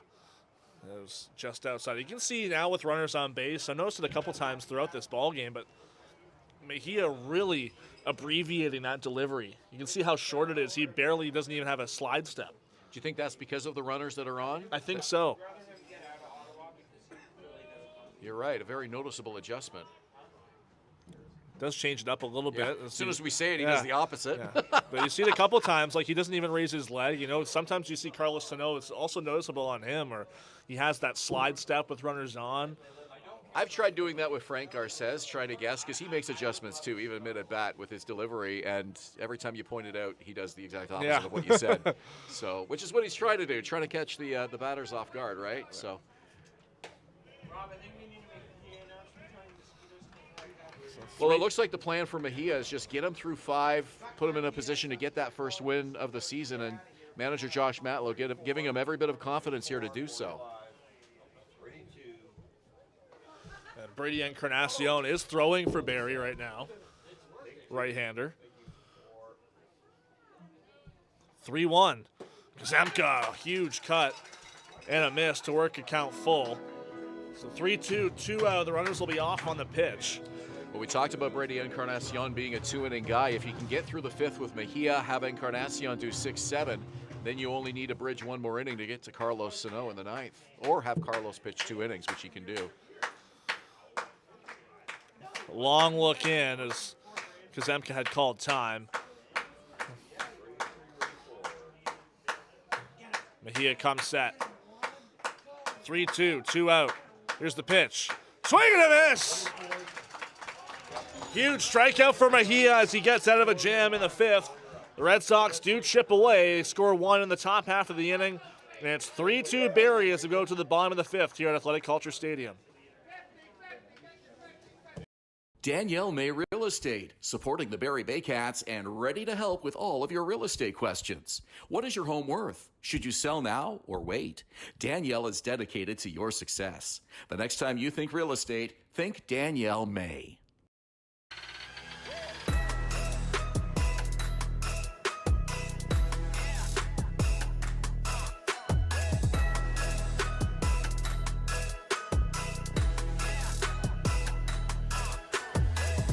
Hi, I'm Chrissy Fans from Hern and Barrie Baycats Jeep Ram. This year, we are the community partners of the Barrie Baycats. Community is near and dear to our hearts here at the dealerships and one of our core values, so we can support local and shop local.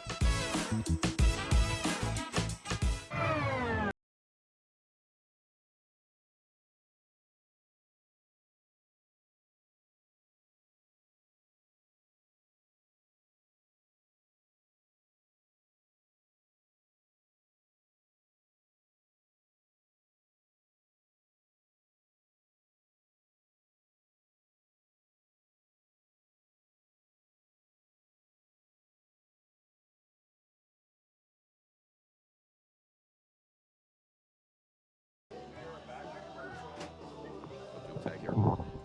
Yep.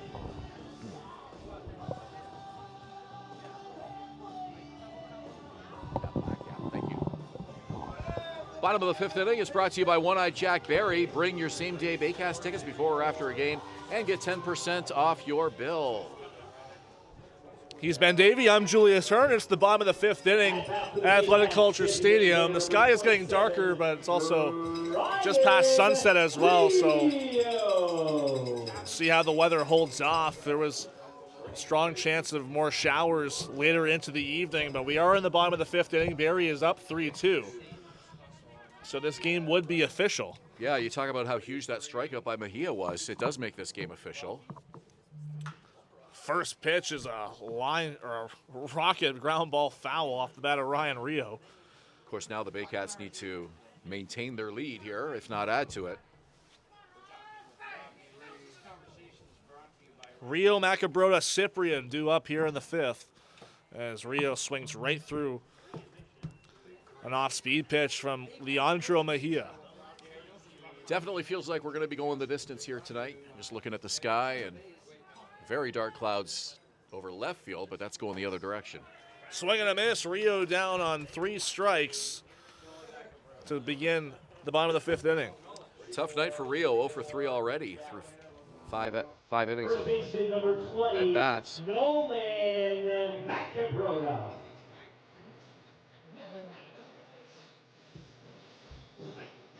Jose Arias throwing in the Brantford bullpen, so see what the leash is here on Leandro Mejia, just his second start of the year.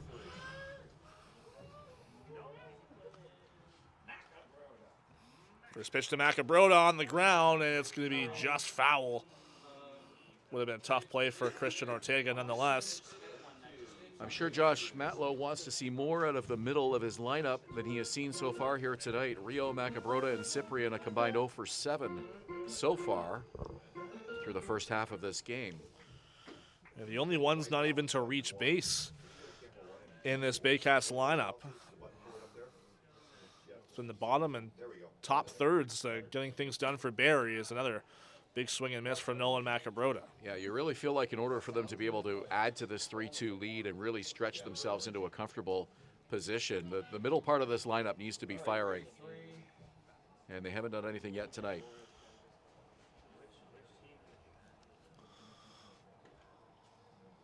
Oh, 2 to Macabrota. Sound like a broken bat maybe, but it's a fly ball on the left and an easy catch for Christian Kazemka, 2 down. Well, if he doesn't break his bat, does that ball leave the yard? I have to think maybe it does. That's hard to say. Because that went a long way, and that was just a nice, smooth swing.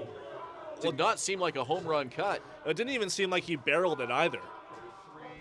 So just a raw power out of Nolan Macabrota trying to go the other way. And the last 2 outs here for Barrie now is Wandy Cyprian trying to continue this frame. First pitch called strike. And there's no wind at all at the moment. Those flags are limp over the right field scoreboard, so we had a pretty strong breeze from right to left earlier, but the wind suddenly not a factor at all.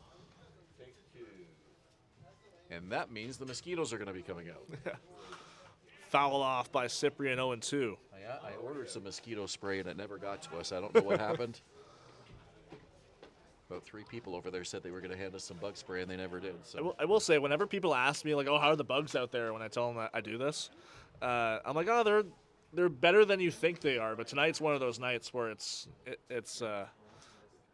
all the moisture from the rain and some of the warmth from throughout the day lingering.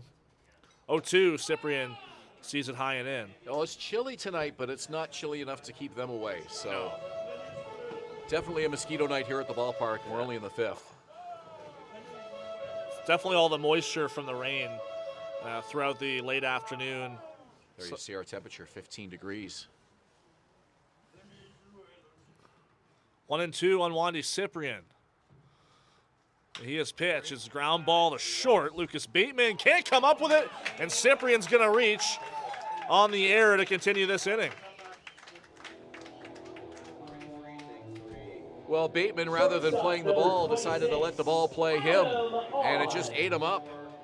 Took maybe a bit of a last bounce there that he wasn't expecting. I'm not sure, but it just hit off the heel of his glove, and he was unable to gobble it up. He looked like he was in perfect position to make that routine play, and it just, like you said, just ate him up. That's the second time that's happened.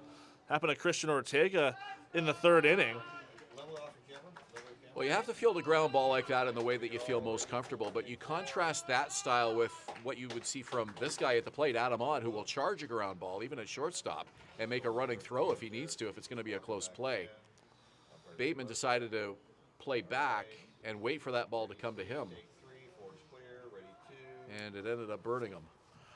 Second mound visit there for the Red Sox, and Arias still warming up in their bullpen. So Brantford's second error continues this inning and gives Adam On a chance to cash in. First pitch is well away.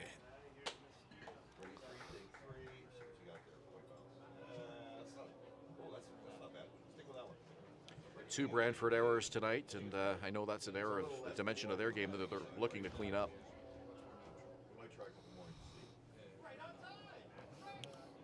Cyprian a slight lead at first. The 1-0 is up and away again. You look at the new format with the playoffs, and as hard as it was for Brantford to get a playoff spot in the previous format, it's going to be even harder now. Absolutely.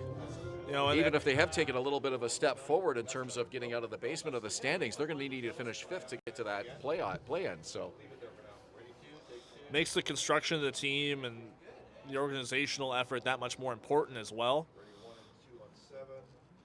They could finish with a better record this year than they had last year, but actually be further out of a playoff spot.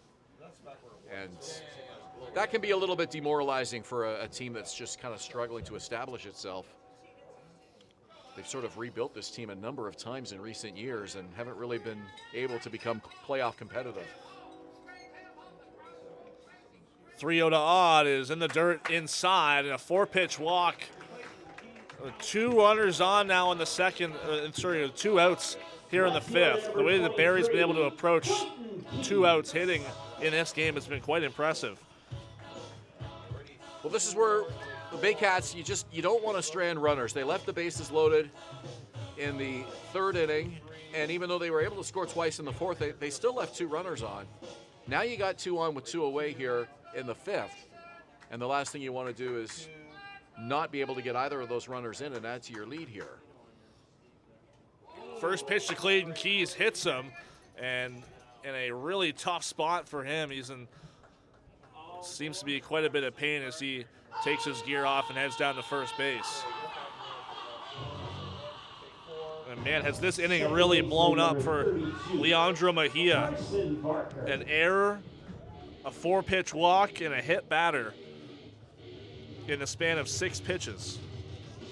Noel McGarry-Doyle not in the lineup tonight. You have to wonder if maybe he would be called upon in an emergency situation like this, if he's well enough to play. Seemed like it got Keys close to the elbow, it looked like. You don't want to take any chances with Clayton Keys either. Luckily for him, it's not his throwing arm. But again, to try and hit the rest of this game, see how much of a challenge it'll be.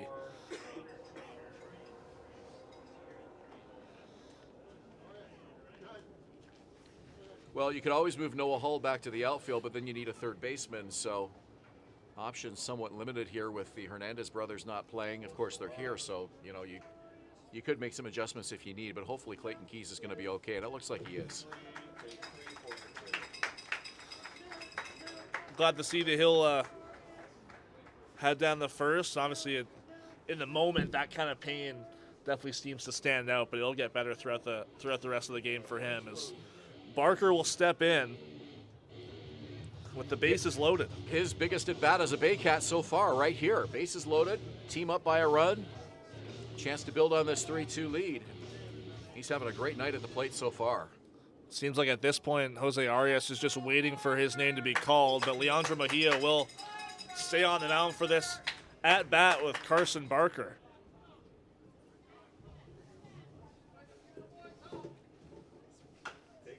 On the ground, foul. Everybody clap your hands. Barker did have a 3-run home run in Brantford in these teams' first meeting. Shout out to Lisa Donnelly, who just hand-delivered coffees to us here in the broadcast booth. Much appreciated. Thank you so much.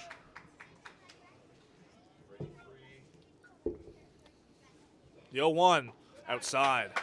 Interesting how both Mejias being left in here to pitch their way out of fifth-inning jams. It's kind of a similar storyline in the top half and the bottom half of the inning with two guys with the same last name. Juan Mejia ended it with a strikeout. It's just the unfortunate part for Leandro Mejia that this is not his jam. He did everything right at the start of this inning as Barker fouls that one away. Now you love baseball symmetry. How cool would it, well, not for Baycat fans, but just from a symmetry perspective, if he ends this inning with a strikeout with runners on. It's a 1-2 count with 2 out. What do you think? What's the probability? Oh, man, I don't know. What's the betting line on that?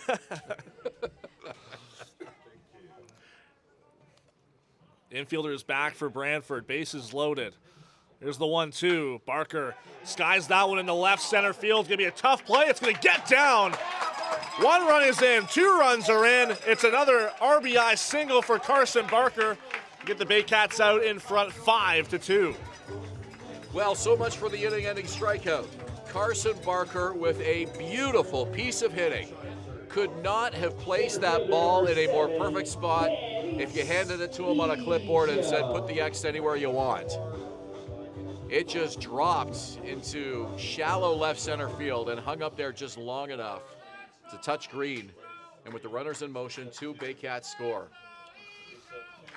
The late additions to this Baycats lineup have been the keys to their success offensively. Barker, that's his 3rd hit of the game.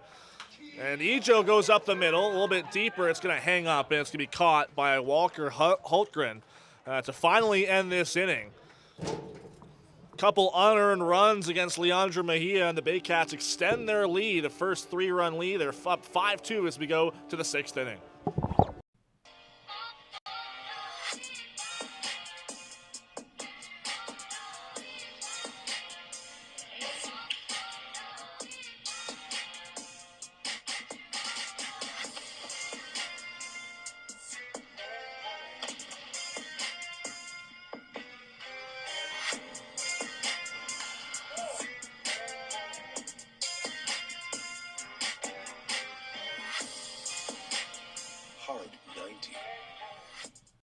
Silo Athletics, opening this July in South Barrie off Bryn, a premium indoor training facility for baseball and soccer, offering camps, team sessions, and high-energy birthday parties, built for athletes, teams, and families all year round. Thinking about doing a renovation but don't know where to find the best prices and quality? Go to Reno Liquidation Depot, where you'll find vanities, flooring, toilets, exterior doors, and so much more. Visit Reno Liquidation Depot today. The juice is the best way to add zing to your Jersey Mike sub. Real red wine vinegar and olive oil blend. And I like a lot of juice. Pour it on. Go ahead. Go on. I can take it. Step up to the plate at Park Place. The latest fashion, delicious dining, exciting entertainment. Hungry after the game? Stop by one of their patios or grab a sweet treat for a grand slam of flavors to satisfy every craving. Park Place, where every visit is a home run.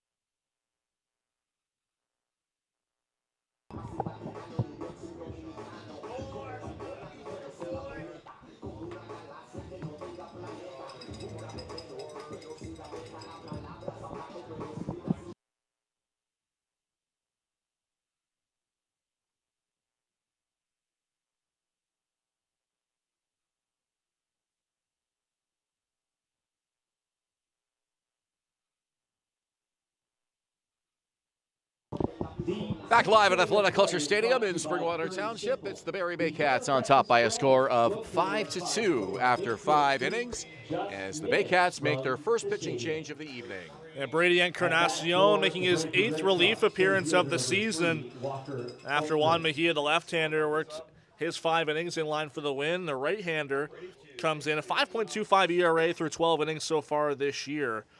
He struck out 14, but the walks have been an issue for him as of late. 10 walks on the year. In particular, a couple of them over his last appearance. Pitched a couple of brilliant innings in relief of Frank Garces much earlier than expected here on Saturday afternoon, and then things just unraveled completely, not only on him, but on the Baycats as a team in that 4th inning, and London was able to grab control of the game in a hurry and never look back.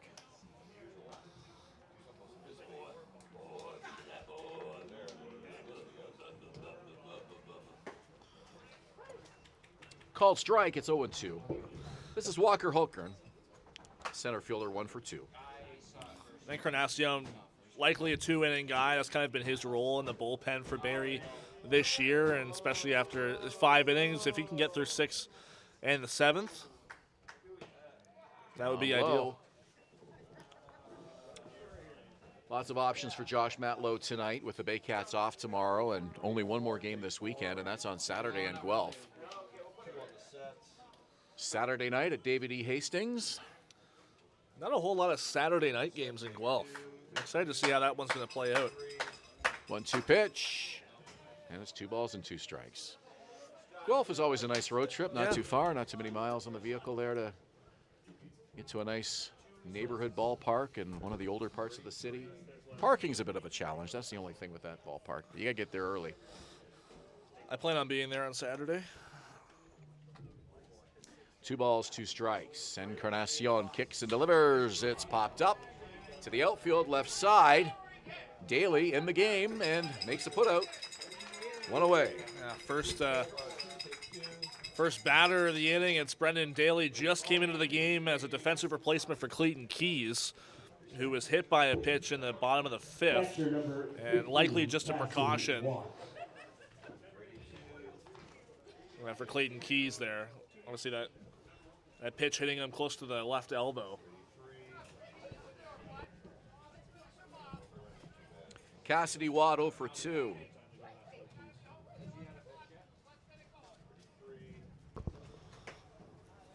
Eight, 9 hitters, 0 for 4 combined. Watt and Bateman. Watt struggling this season, 212.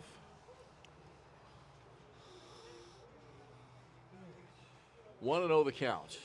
Encarnacion buzzes that one down the right side of the plate. It catches at the edge for a strike. Each team with 7 hits, but it's the Baycats on top by 3 runs. 5-2 here. Yeah, those 2 errors being costly for this Red Sox team, the 3rd and 5th innings. And a called strike. I spoke with Greg Rapp, the manager, before the game, and mentioned to me how tough it's been this year to kind of preach to the team, like, hey, when you make a mistake like that, don't dwell on it, because it can affect the rest of the ball game. Down the right field line, could be playable, and a nice effort there by the first baseman, Nolan Macabrota, went all the way down that line. Dove anyways. Yeah, that's a long way to go for a first baseman for an outfield foul territory fly ball. Nobody called him off, so he just kept going and going and going and laid all out. Was well out of his reach. Well, with Figueroa shaded a bit more towards center field than he is the right field line, you know, it was going to be tough for him or McElbrother to be able to make that play the way where it was located. Gotta love the effort. So 1-2, Encarnacion delivers. And it's up the middle, and it's just out of the reach of Adam Watt into center field. Base hit for Watt, his first of the game. And here's the number 9 hitter, Lucas Bateman. Let's go down to Etienne Skitch, our dugout reporter, who has a report for us from the field. Just a real quick thing here, Ben. Got word over from the coaching staff, the injury to Keys. Got a clip right off his elbow there. The words he used to describe was, "Guys, I can't feel it." So, not exactly what I would call a good situation here. Ice, ice, baby. I'm sure he'll have a pack of that on there in a hurry. 1-0. Yeah, definitely a sensitive area with not a whole lot of skin to protect yourself there. You saw Leandro Mejia take a line drive off the rear end earlier in this game, and the way he was kind of unfazed from that, the way it hit him, and different story for Clayton Keys, the way he was hit by a pitch from Mejia. I can't recall the last time I saw a pitcher drilled in that part of the anatomy with so forcefully, like it was an absolute rocket. Yeah. And just caught the fleshy part of the derriere, and he was okay. 3-0 the count to Lucas Bateman, so you don't want to put the number 9 hitter on here, because then it's back to the top of the order, and Jacob Cantor has been the story of the game for the Red Sox so far. 3-0. Gotta think Bateman's going to be taken all the way here and forcing Encarnacion to throw him a strike, and he does. So it's 3-1, and now Bateman's ready.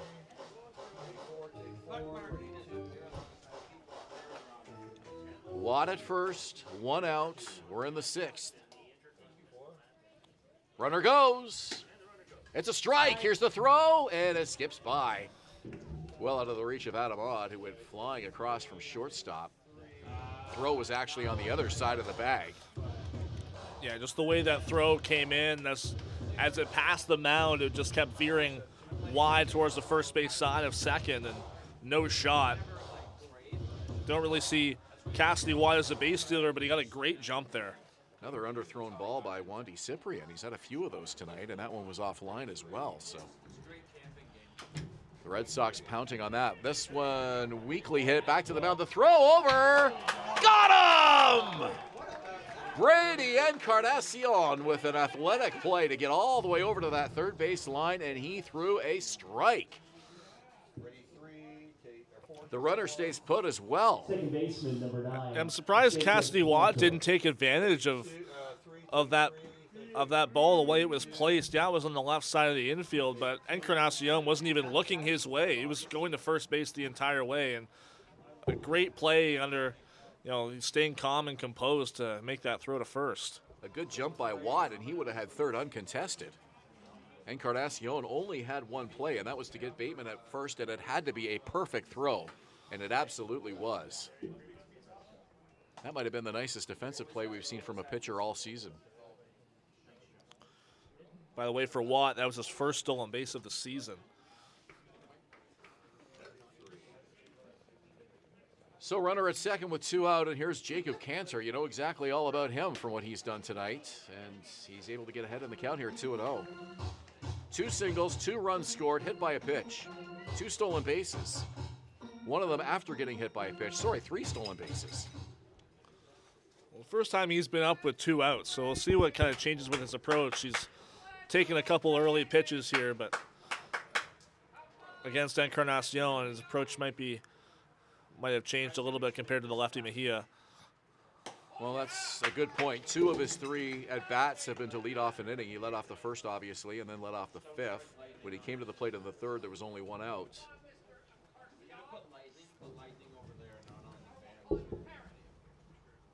Two balls, 1 strike, 2 outs. Jacob Cantor at the plate, runner at second. That's Cassidy Watt. The pitch is in tight. And now Encarnacion behind 3-1. Cantor's taking every pitch of this at bat. The right-handed hitting Brody Black is on deck. Especially if he hasn't gotten something that he wants to hit. Will the switch flip here on 3-1? Here's the pitch. Fouled away, and the count is now full. And now Brady Encarnacion is a strike away from getting out of this inning. Oftentimes I think, like, sometimes you see a 3-1 count. That's like the green light count. I feel like some hitters take that for granted a little bit. Sometimes they might feel obligated to swing at a pitch on 3-1. This will be the 22nd pitch for Encarnacion, just the fourth batter. 3-2, ball 4. The inning continues. Yeah, what an at-bat by Jacob Cantor. Took some great pitches in that at-bat and a great walk that he's worked there to keep this inning going. That breaking ball from Encarnacion just had too early of a break to catch Cantor off guard. Time for a mound visit, as the Baycats will have a conference. 2 out here in the 6th. Brody Black to the plate. He's 0 for 3. Two. It's Andrew White out to send the message here. 2 hits, a hit by pitch, and a walk for Jacob Cantor.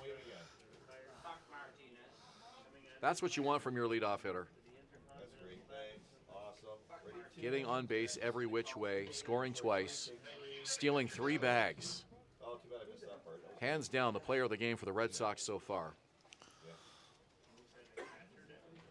When you've got a guy at the top of your lineup that can manufacture scoring opportunities like that by getting on and getting in, you're going to be in a good position to win many nights. So 2 on, Watt at second, Cantor at first. Black takes 1-0. Brantford now out hitting Barrie 8-7.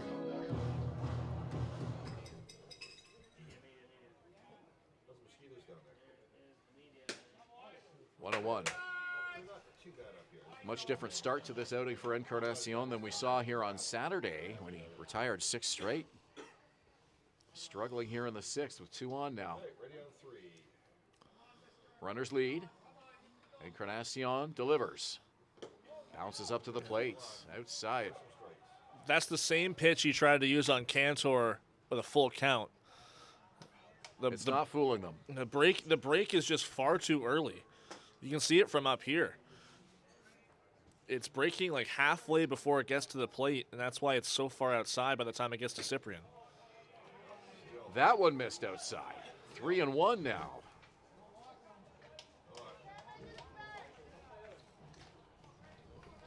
Tim Hollick and his .347 averager is on deck. Don't want to face him with the bases loaded. 3-1 pitch, fouled back to the screen. And again, Encarnacion a strike away from getting out of this. Certainly not doing it the easy way here in this 6th inning. 27 pitches. There's been a lot of instances in this game where you've seen a 2-out full count. 3 balls, 2 strikes, 2 outs. Watt at second, Cantor at first. Encarnacion with the pitch, runners go, and it's ball 4. Back-to-back walks. And here comes Tim Hollick. Third baseman number 7, Tim Hollick. Well, nobody's throwing in the Barrie bullpen yet. There is a little bit of movement down there, but nobody up and throwing yet. And for Brantford, the go-ahead run at the plate is the guy that you want in a situation like this, in Tim Hollick. If the Red Sox get back into this game, Brady Encarnacion will have no one to blame but himself here. 2 walks. First pitch fastball and a swing and a miss. Comes right back at him with a heat. So he dialed it up for that one. Seems to be best when he just sticks with his fastball rather than trying that breaking pitch you were talking about that breaking way too soon.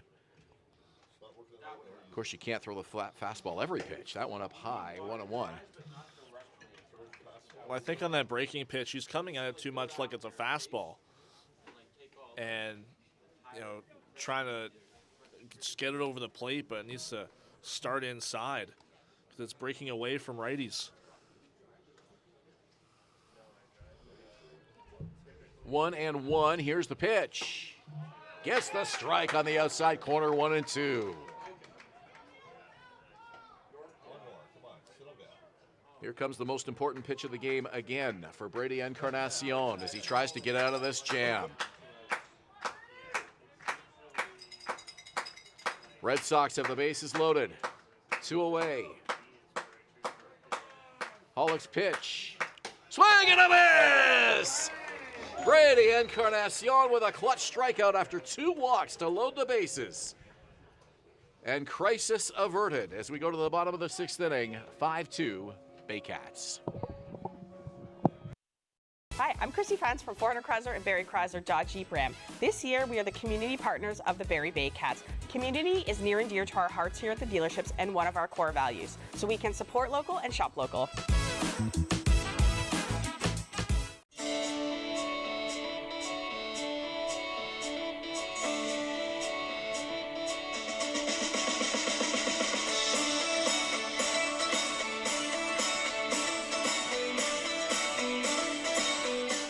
Join Team BKGC. Inside 17,000 square feet of dedicated gymnastic space, athletes of every age and level come together. Whether you're just starting out or building advanced skills, there's a place for you here. BKGC, building confidence, community, and champions since 1965.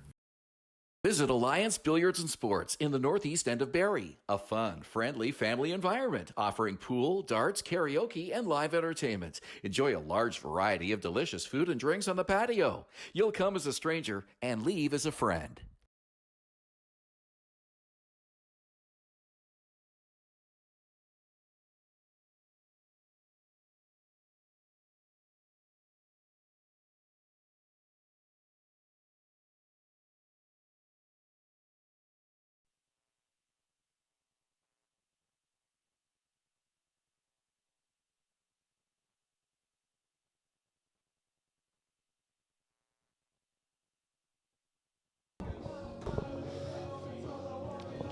Sixth inning of play is brought to you by Pure and Simple, the better breakfast brand, located at 521 Bayfield Street, just minutes from the stadium.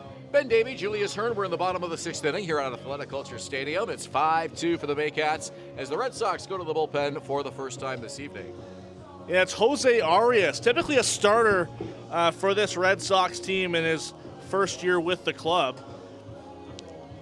A decorated career with the London Majors, an ERA title, a championship, and an All-IBL selection. A really rough start to his year through 3 starts, 4 appearances total, a 14.9 ERA in just 9 2/3 innings. The walks have been an issue for him. He struck out 8, he's walked 5, and the whip is approaching 3, so you could argue it's a slow start for Arias with a new club.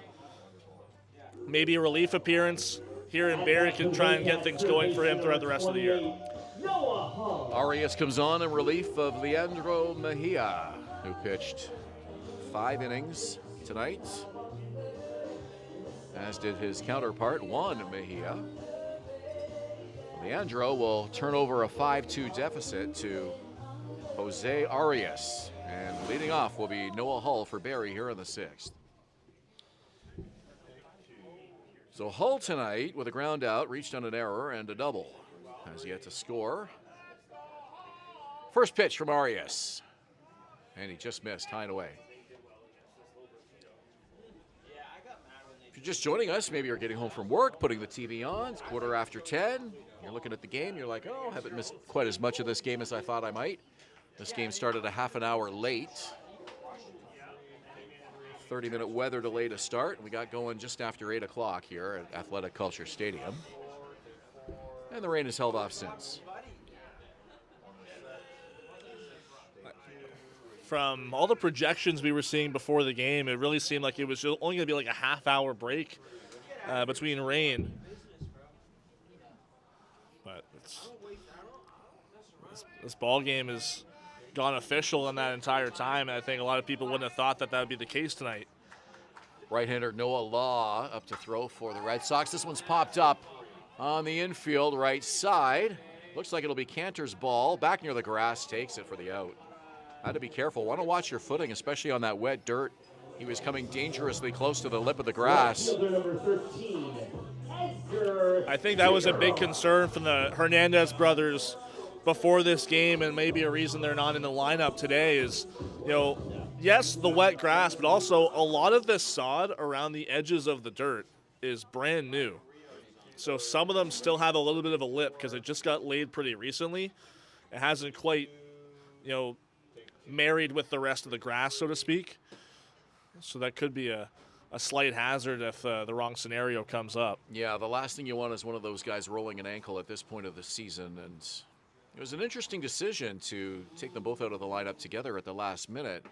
You don't want them getting hurt, but you don't want Adam Odd getting hurt either. No. I guess maybe third base is a little bit of an easier position for the Baycats to fill than a middle infield if, God forbid, something happens out there. But Adam Odd has looked outstanding at shortstop defensively in this game. Certainly been busy. This one on the ground, a broken bat. It's right into the glove of Arias. The underhand toss, 2 down. Just what the Red Sox needed, 2 quick outs here. Absolutely. I think for Arias, coming in as a bit more of a fireballer in comparison to Leandro Mejia, a guy with a lot of starting experience in this league, trying to get himself back on the right track. And a man who's seen a lot of Jose Arias, Ryan Rio. Rio 0 for 3, off to a great start this season, hitting .341 coming in. Swing and a miss on the first pitch.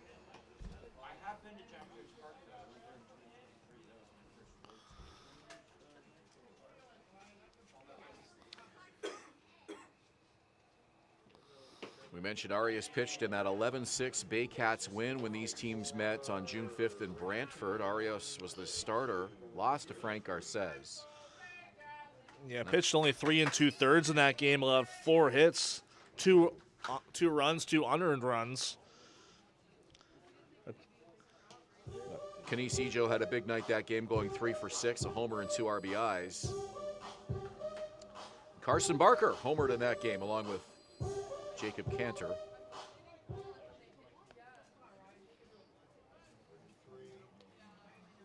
One ball, 2 strikes. Arias with a pitch, swing and a miss. That will do it. The Baycats go 3 up, 3 down for the first time tonight.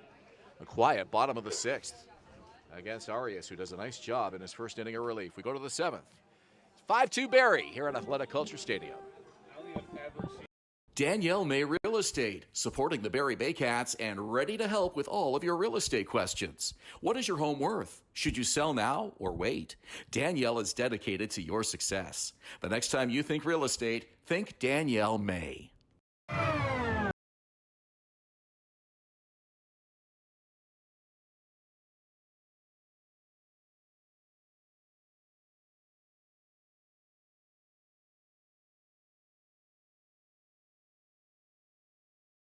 Place, the latest fashion, delicious dining, exciting entertainment. Hungry after the game? Stop by one of their patios or grab a sweet treat for a grand slam of flavors to satisfy every craving.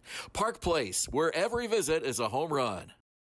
What makes Jersey Mike's a sub above? Is it the premium meats and cheeses, sliced on the spot and piled high on their in-store baked bread? Or could it be their hot, freshly grilled subs? How about all of the above? Jersey Mike's, a sub above.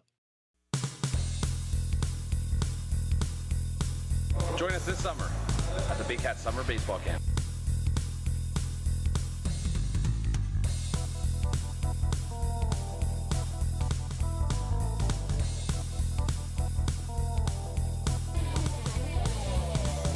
See you this summer. Here at Athletic Culture Stadium, actually our final home game of the month. And we're back. For Brantford. Brady Encarnacion out for his second inning of work. It's Chris Ortega to lead it off in the 7th. Not a lot of home games this month for the Baycats. There was only 5 scheduled throughout the month of June. Well, they had that one entire weekend in Chatham-Kent, so that was a long stretch without baseball. This one hit to left field, really deep. It'll bounce off the fence. Over to pick it up is Brendan Daly. That is as easy a double as they come for Chris Ortega. He's there in plenty of time. Exactly the kind of start you want to these late innings for Brantford, trying to claw back. It's just a 3-run deficit. They've been able to hang tough here with the Baycats in this game. Nick Iananto.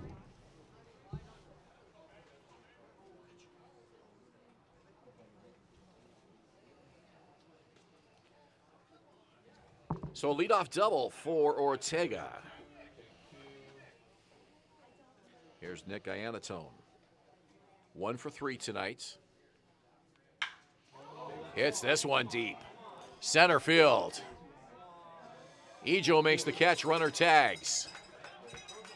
And he's there in plenty of time. So a productive out for Nick Ianatone as he drives that to the deepest part of the park, right in front of that 405 sign. Ortega advances 90 feet. Well, just by the sound of the ball off the bat and the way that Ianatone reacted, it seemed like it was going to be a home run to dead center, but just hung up for Kenice Ijo and died on its way out. Looks like the Baycats are going to concede the run here if it's hit on the ground with the infield back. Just get the out. You got a 3-run lead here. Definitely want to avoid the big inning if you're Brady Encarnacion and the Baycats.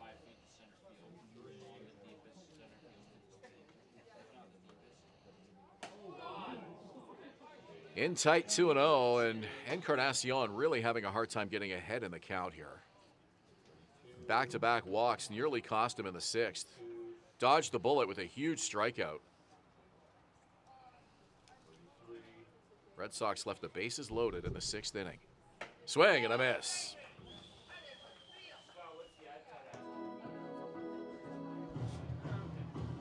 Boy, right when you think the plate's moving around on Brady Encarnacion, he comes right back with that fastball right down Broadway, and they can't catch up to it. 2 balls and a strike. Inside. Well, that's the breaking ball that Encarnacion wants working. Yeah, it's inside, but he's able to prove to himself now that he can get that working a bit closer to the plate, where it's not just a throwaway pitch. Well, you got to have a secondary pitch that's working. Otherwise, they're just going to sit on that fastball and wait for it.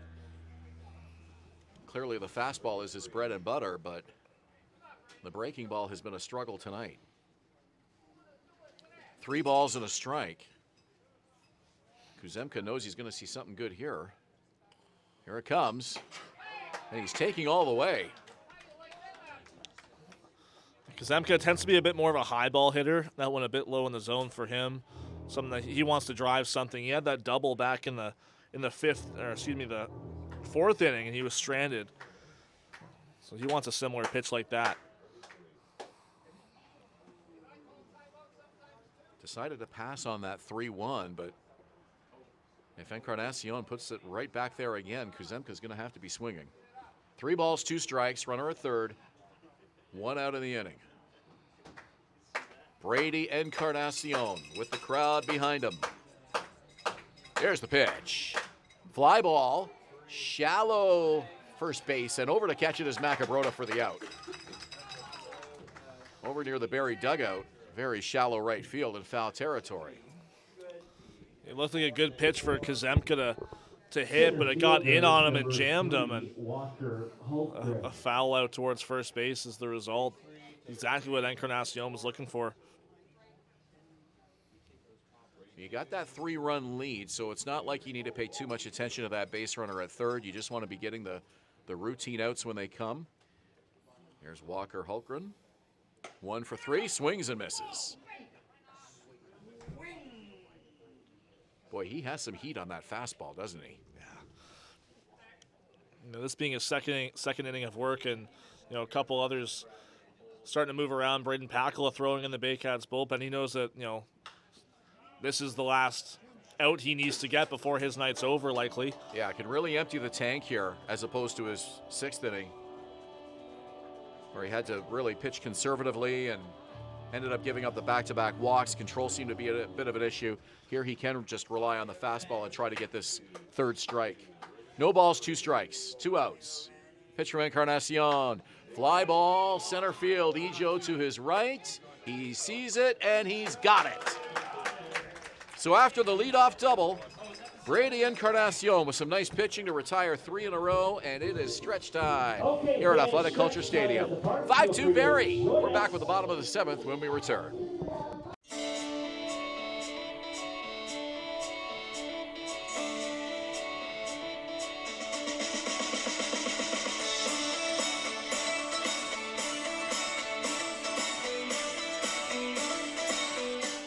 Danielle May Real Estate, supporting the Barrie Baycats and ready to help with all of your real estate questions. What is your home worth? Should you sell now or wait? Danielle is dedicated to your success. The next time you think real estate, think Danielle May.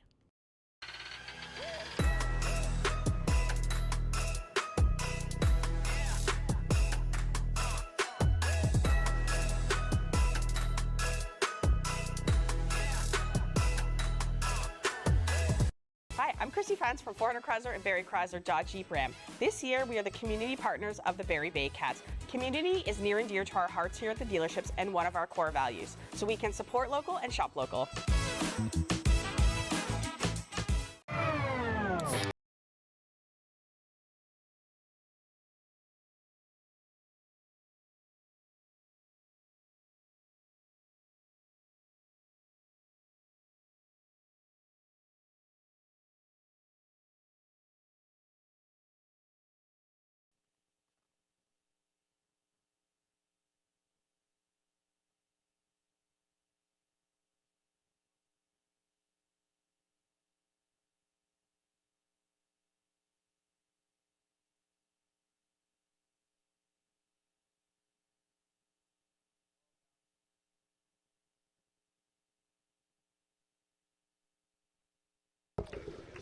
Welcome back to Athletic Culture Stadium. The 7th inning is brought to you by Wild Wing Barrie. Go ahead, Baycats, get wild.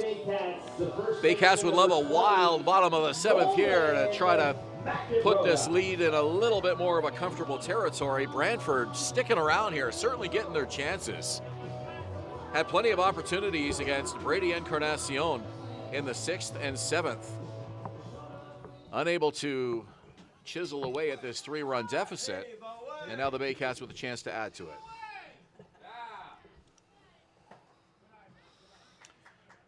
I think if you're Josh Matlow, you know there's 2 games this week, including tonight. Use Carlos Sano in a non-safe situation on Sunday, and yeah, you could use him today and still safely use him in Guelph on Saturday if you need him to, but ideally you don't want to have to do that. High and deep to left center field. Does it have enough? No, the catch is made by the center fielder. Coming across and making a nice grab to his right was Walker Hultgren for the first out of the inning. That could have been very dangerous. Christian Kuzemka was coming over from left field and had to kind of dive out of the way. Not sure quite what happened there in terms of the communication between him and Hultgren, but it seemed like Hultgren had called him off very late, and Kuzemka just had to bail. Yeah, those two were coming at each other at a pretty good speed. Kuzemka got out of the way just in the nick of time. Hultgren making the catch. Both had to go a long way. That looked really good off the bat of Nolan Macabrota, but he hit it to a pretty deep part of the park. Deep into that left center field gap. Swing and a miss by Wandy Cyprian, strike 1. Everybody clap your hands. Cyprian reached on an error and scored to go along with a fly out and a ground out. Arias with the pitch. Driven to left. It'll drop for a base hit in front of Christian Kuzemka. Kuzemka had no intentions of charging that ball at all. Just kind of gave up on it and let it drop. Gotta imagine he wasn't sure. You know, with a double play still in order, you're okay to take that risk. That's a big hit for Cyprian because that gets the middle of the order out of a little bit of a funk. You know, coming into that plate appearance, they were 0 for 11. The Baycats middle of the order, that's Rio, Macabrota, and Cyprian earlier on.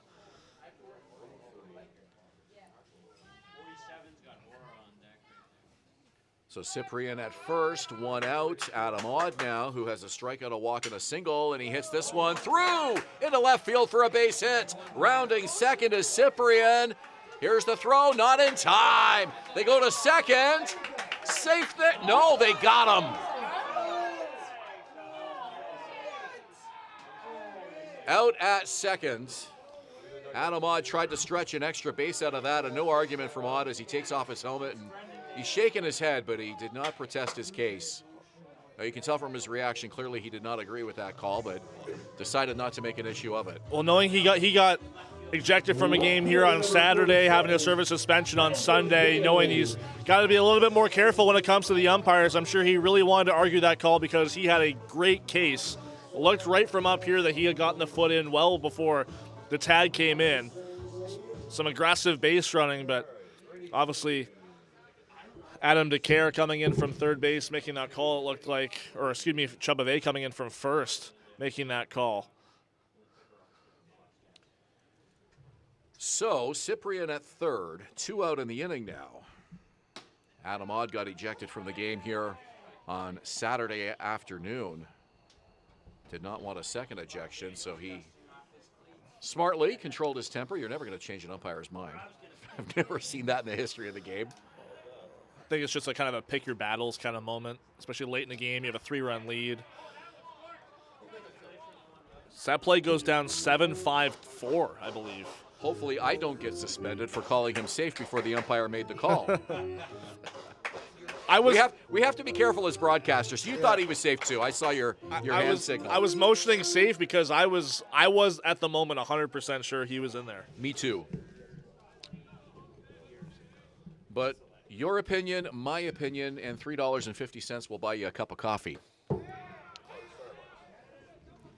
Maybe not even. However, I will say on that play, very aggressive base running from Wandy Cyprian because you never see a ball hit. That was a broken bat base hit by Odd. And that ball was so shallow in the left field when it was picked up, and he was still able to get it in there safely. It was a smart move by Odd because he saw the throw at third, and he did not break stride. Situation like that, why not? They appeal at first, he didn't go. I think as a manager, I would rather see that kind of aggressive base running, and once in a while, it doesn't work out, a close call, doesn't go your way. Certainly the effort from Odd was there. Yeah, I think if you're Josh Matlow, you're okay with that effort because, not sure, Josh Matlow didn't even come out to, motion anything or have an argument. You got to imagine he likes that move from Adam Odd. 2-2 pitch. Swing and a miss. And the throw to first to complete it. So the Baycats unable to score. They strand a runner at third, and it is still 5-2 Barrie as we head to the top of the 8th inning. You're watching Baycats TV and Rogers TV Barrie. Step up to the plate at Park Place. The latest fashion, delicious dining, exciting entertainment. Hungry after the game? Stop by one of their patios or grab a sweet treat for a grand slam of flavors to satisfy every craving. Park Place, where every visit is a home run.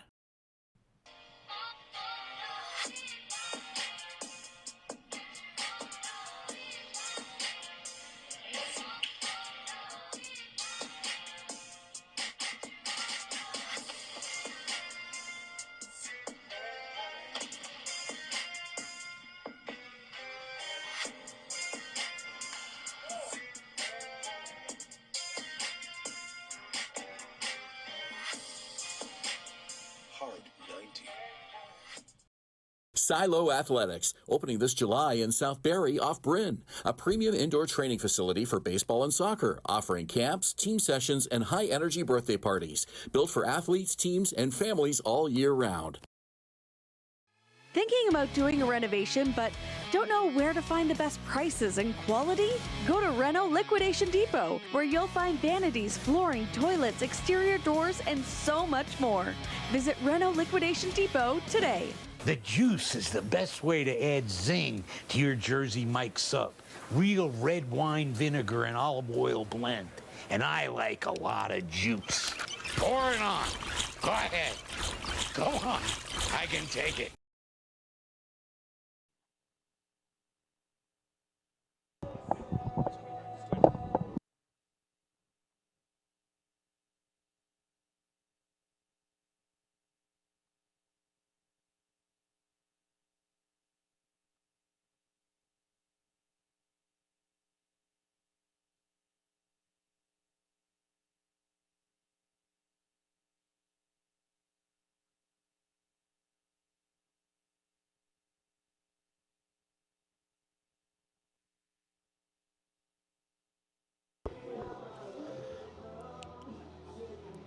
Welcome back to Athletic Culture Stadium. This copyrighted telecast is presented by the authority of the Barrie Baycats and may not be reproduced or retransmitted in any form. And the accounts and descriptions of this game may not be disseminated without the express written consent of the Barrie Baycats.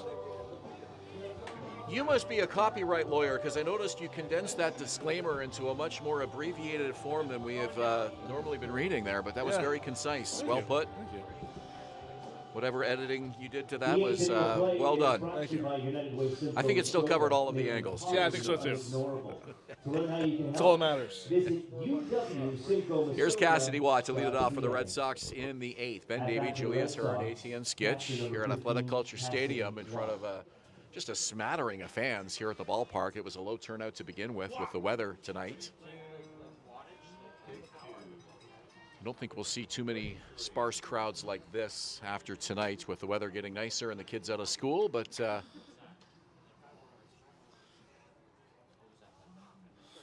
game that was questionable right from the outset has certainly turned out to be an interesting game. A 5-2 Baycat lead here in the top of the 8th, and the Baycats go to the bullpen for the second time tonight. Yeah, it's Braden Pakla out for his 8th relief appearance of the season as Cassidy Watt takes some time, and it looks like he fouled a ball off of his lower leg there.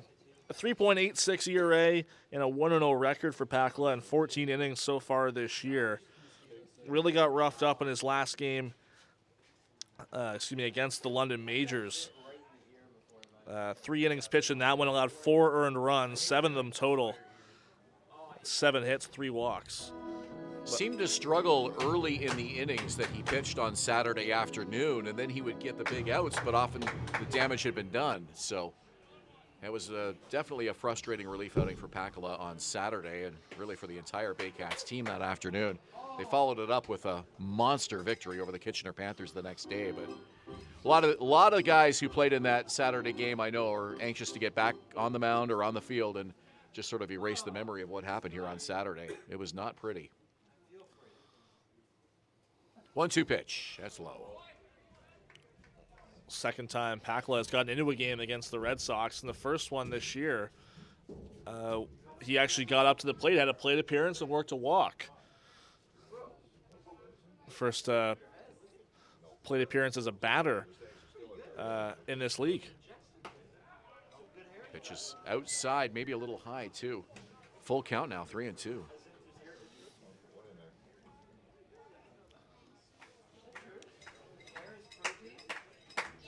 Each team with 9 hits, but it's the Baycats on top, 5-2. Here's the pitch on the ground to third.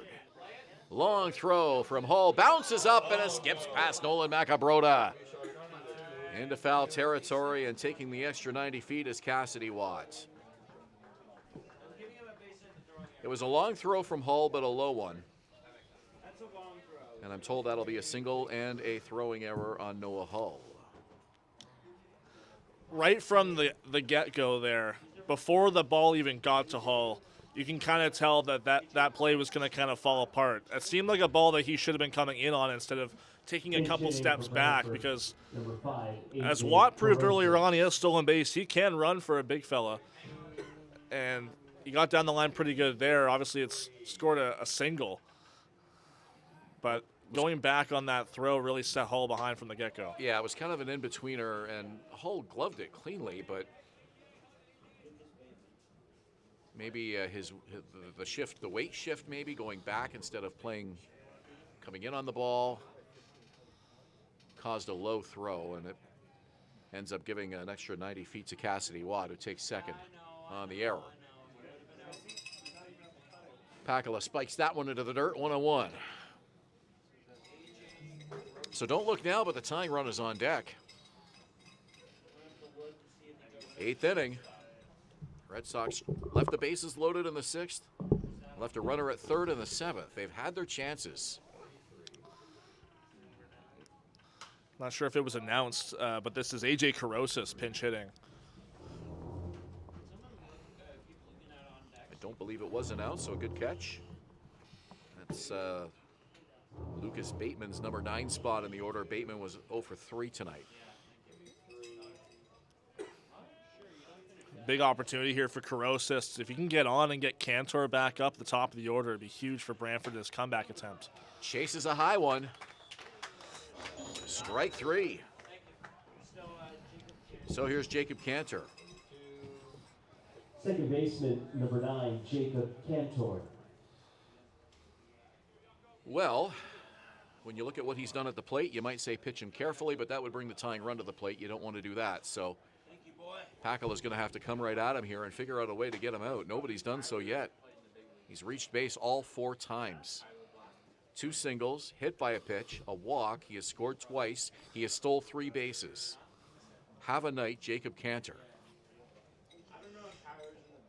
You talk about a catalyst in a lineup, and that's exactly what you want from your leadoff man. That is a Ricky Henderson kind of night. And to think that he came into this game with just 2 steals on the year, and up to 5 right now. His first steal came immediately after he was drilled in the ankle on the very next pitch. His next plate appearance, he stole 2nd and 3rd. Scored Brantford's 2nd run. And has both of Brantford's runs tonight in this 5-2 game. I mean, really, you couldn't ask him to do anything more. He has used every at-bat to execute perfectly here tonight. Ahead in the count here, 2-0.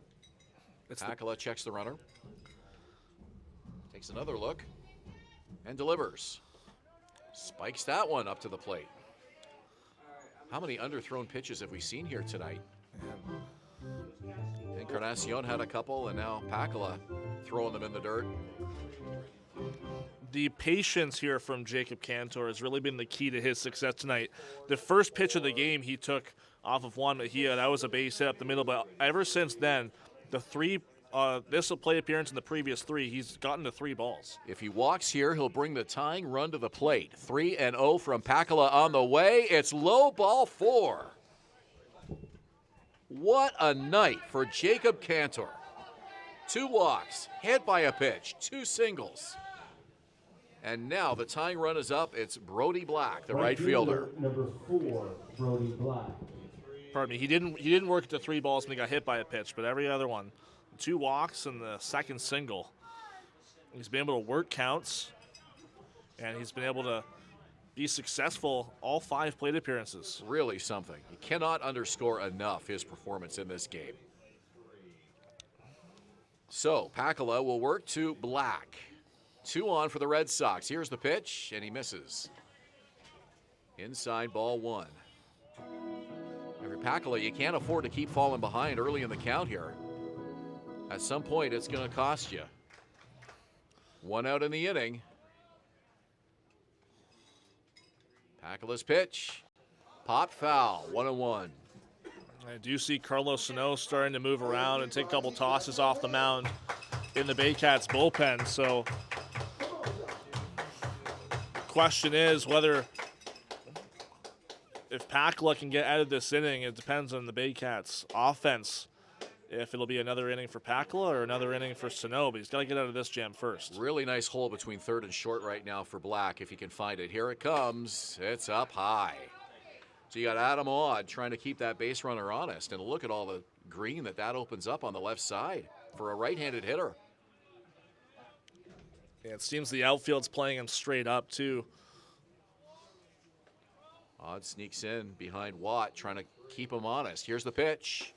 Called strike. Big pitch from Braden Pakala. 2-2 now. So you want to finish him off here with a strikeout or get that ground ball double play.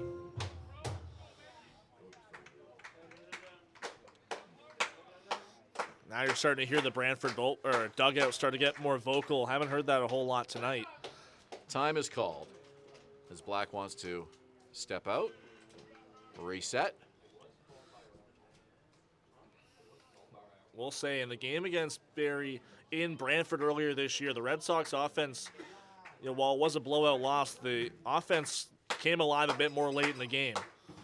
2-2, runners go. Swing and a miss, the throw, the tag! And he's in.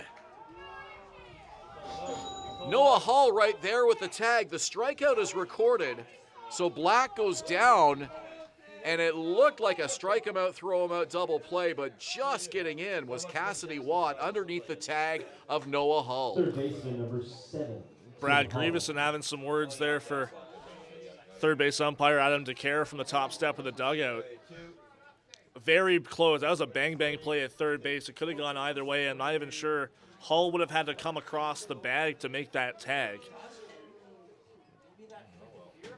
These Baycats have done a nice job keeping their tempers in check this evening. Noah Hull didn't even say anything. So runners on the corners, 2 out. That would have ended the inning. And I think that's Grieveson who just got tossed.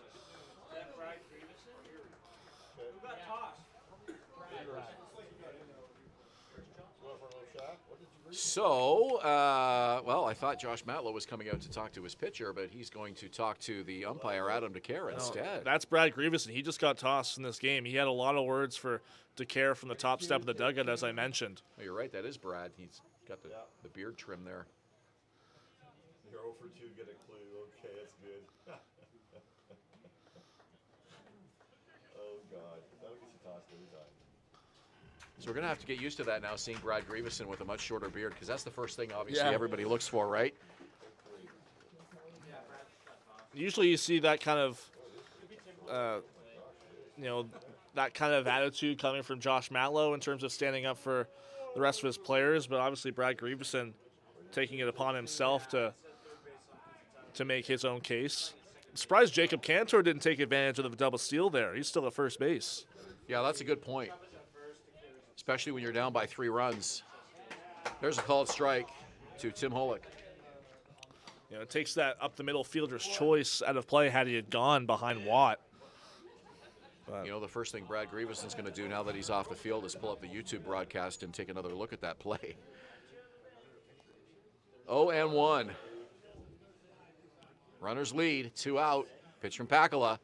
Hit weakly, foul. And now Pakala a strike away from getting out of this inning. So how huge was that strikeout on Brody Black? Watt is at third, Cantor is at first.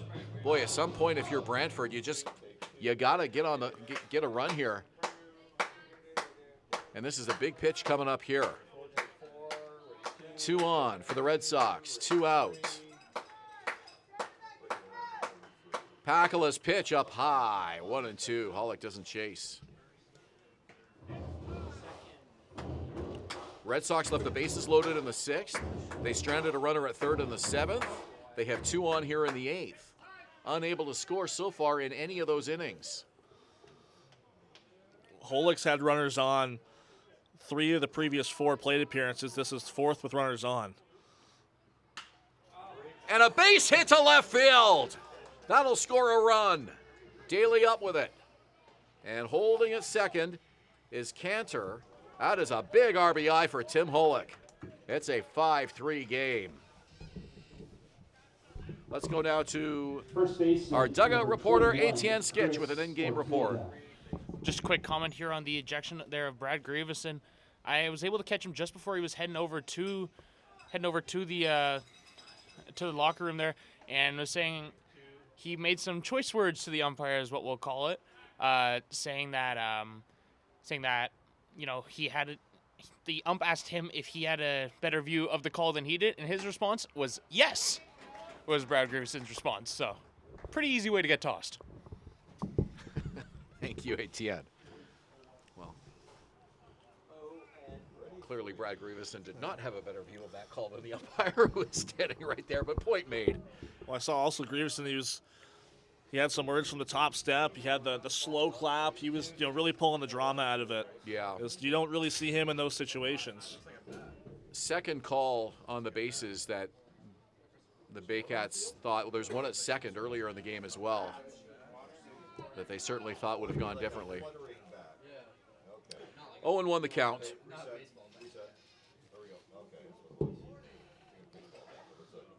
This is the go-ahead run at the plate for the Red Sox. Pitch from Pakala. It's low, off with the mask of Cyprian. He's been busy tonight. Looks the runners back. 1-1. Carlos Sano has started to get a bit more into motion. Some throwing off the mound in the Baycats bullpen.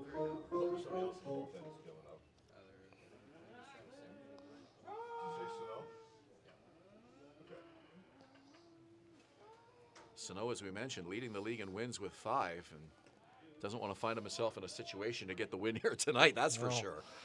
He's only been in 2 save situations all season.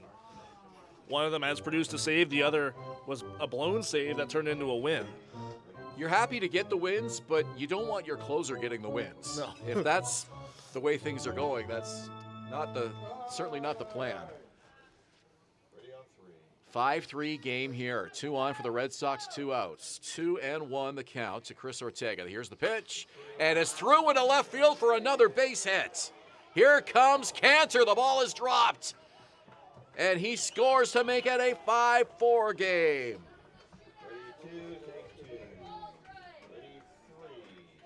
Pollock to second, an RBI single for Chris Ortega. Designated hitter number 32. And the Baycats clinging now to a 5-4 lead. Andrew White out for a chat with his left-handed reliever. Well, it just goes to show why Christian Ortega, he led the league in RBI last year and really proving himself again. Second RBI single he's had in this game. So the Red Sox finally break through, and you had to feel it was only a matter of time. They had their chances in the 6th. When they loaded the bases, they had a runner at 3rd in the 7th. And now finally in the 8th, they break through with 2 runs and make it a 1-run game. And that's going to put a little more importance on this lineup in the bottom of the 8th inning to add to this lead, because certainly right now it does not feel safe at all. Yeah, and Andrew White taking as much time as he can for Carlos Sano in that Baycat bullpen with that mound visit. And I think that was the whole point of it to begin with. They seem very hesitant to bring him in early. They want to give him a clean inning in the 9th, obviously. Well, his only save so far this year was a 4-out save. And that's the situation he'd find himself in if he came in the game right now. This could be the last batter Pakala faces either way. First pitch strike to Nick Iannatone.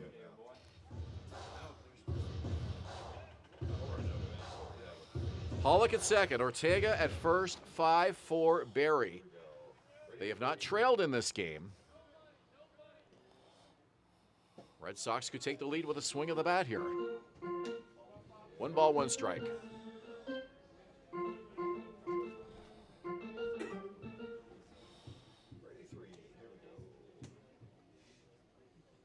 Pakala looking at the runner.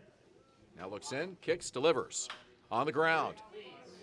And has passed the infielders into center field. They hold the runner, and the runner at second got caught up, and now they'll send him in anyways. Tim Hollick put the brakes on, and right behind him was Chris Ortega. A little bit of miscommunication on the bases. Fortunately for the Red Sox, it didn't cost them as Hollick comes in and ties this game. Here comes Josh Matlow, and as you mentioned, that is going to be the last batter Braden Pakala faces. Weird, yeah, definitely a weird situation there with Tim Holick. He was going to put the brakes on, seeing where that ball was in the outfield.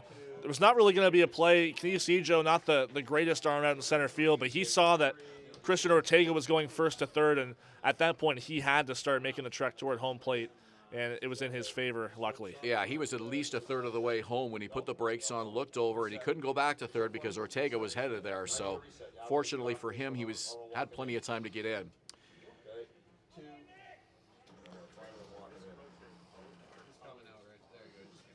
So the Baycats will go to the bullpen with 2 outs in the 8th. Certainly not the way they wanted this to unfold. A 3-run Red Sox top half of the 8th inning, and they're not done yet. 5-5 here at Athletic Kulture Stadium. We'll step aside and return.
Baycats go to the bullpen for Carlos Sano in a 5-5 tie in the top of the 8th inning. Carlos Sano, and, well, looks like it's just his third save situation of the season, facing former Baycat Christian Kuzemka, and what a full circle moment that would be for Kuzemka if he's able to get it done for Brantford right here. How much would he love to give his team the lead against his former team? First pitch from Sano. It's on the ground, and it's backhanded by Odd. The throw to second. Not in time! He's off the bag. The run scores, and Brantford leads 6-5. And a furious Josh Matlow is out of the dugout. Furious Carlos Sano, too. He has some words here. And there's Josh Matlow getting ejected. The Red Sox lead for the first time in this game. Another close call. This one at second. 3 calls that don't go Barrie's way in this game.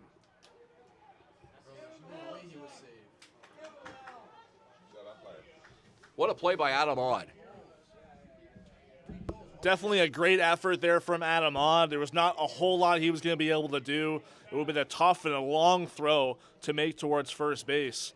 So the only shot he had would have been second base. It just seemed that it was Carson Barker's foot coming off the bag that was the difference there. Yeah, I mean, that was what the ruling was. The foot off the bag. Clearly the throw was there in plenty of time.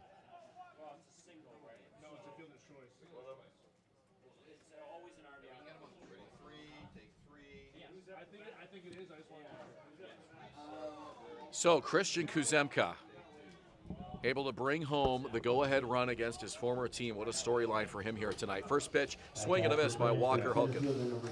So that'll be an RBI fielder's choice there for Kuzemka. The last 4 batters for Brantford have driven in 1. 6-5 Red Sox. Swing and a miss. Carlos Sano with the pant legs down tonight. We've seen him wearing the short shorts. It seems to be on the road he does that. Nobody knows why, but. And there you see the Baycat manager and pitching coach.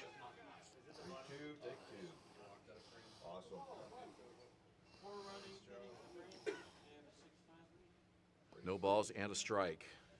Swing and a miss. 0-2. Oh, that's strike 3, excuse me. I lost track of the count there. So Carlos Sano gets the inning-ending strikeout, but not before the Red Sox score 4, and they flip the score to make it a 6-5 lead. We go to the bottom of the 8th. You're watching Baycats TV and Rogers TV Barrie.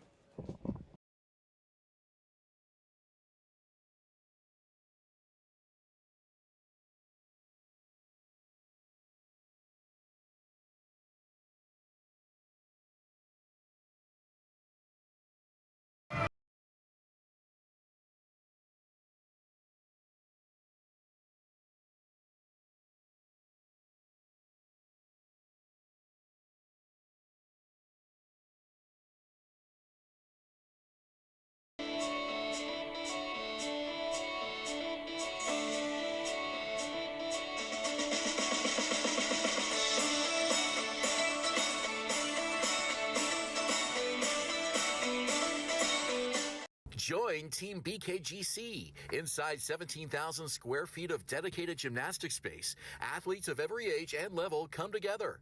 Whether you're just starting out or building advanced skills, there's a place for you here. BKGC, building confidence, community, and champions since 1965.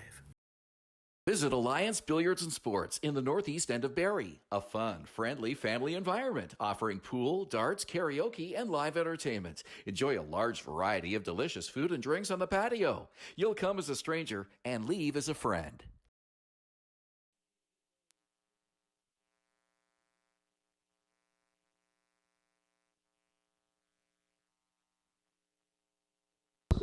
Welcome back to Athletic Culture Stadium. This 8th inning of play brought to you by United Way Simcoe Muskoka, making poverty unignorable. To learn how you can help, you can visit UW Simcoe Muskoka. With an update on a couple ejections down at field level this last half inning, we go to ATN Sketch. Appreciate that, Julius. Just a quick mention there. We saw Josh Matlow, the manager, got ejected just a couple moments ago. Admittedly, I wasn't able to get too close.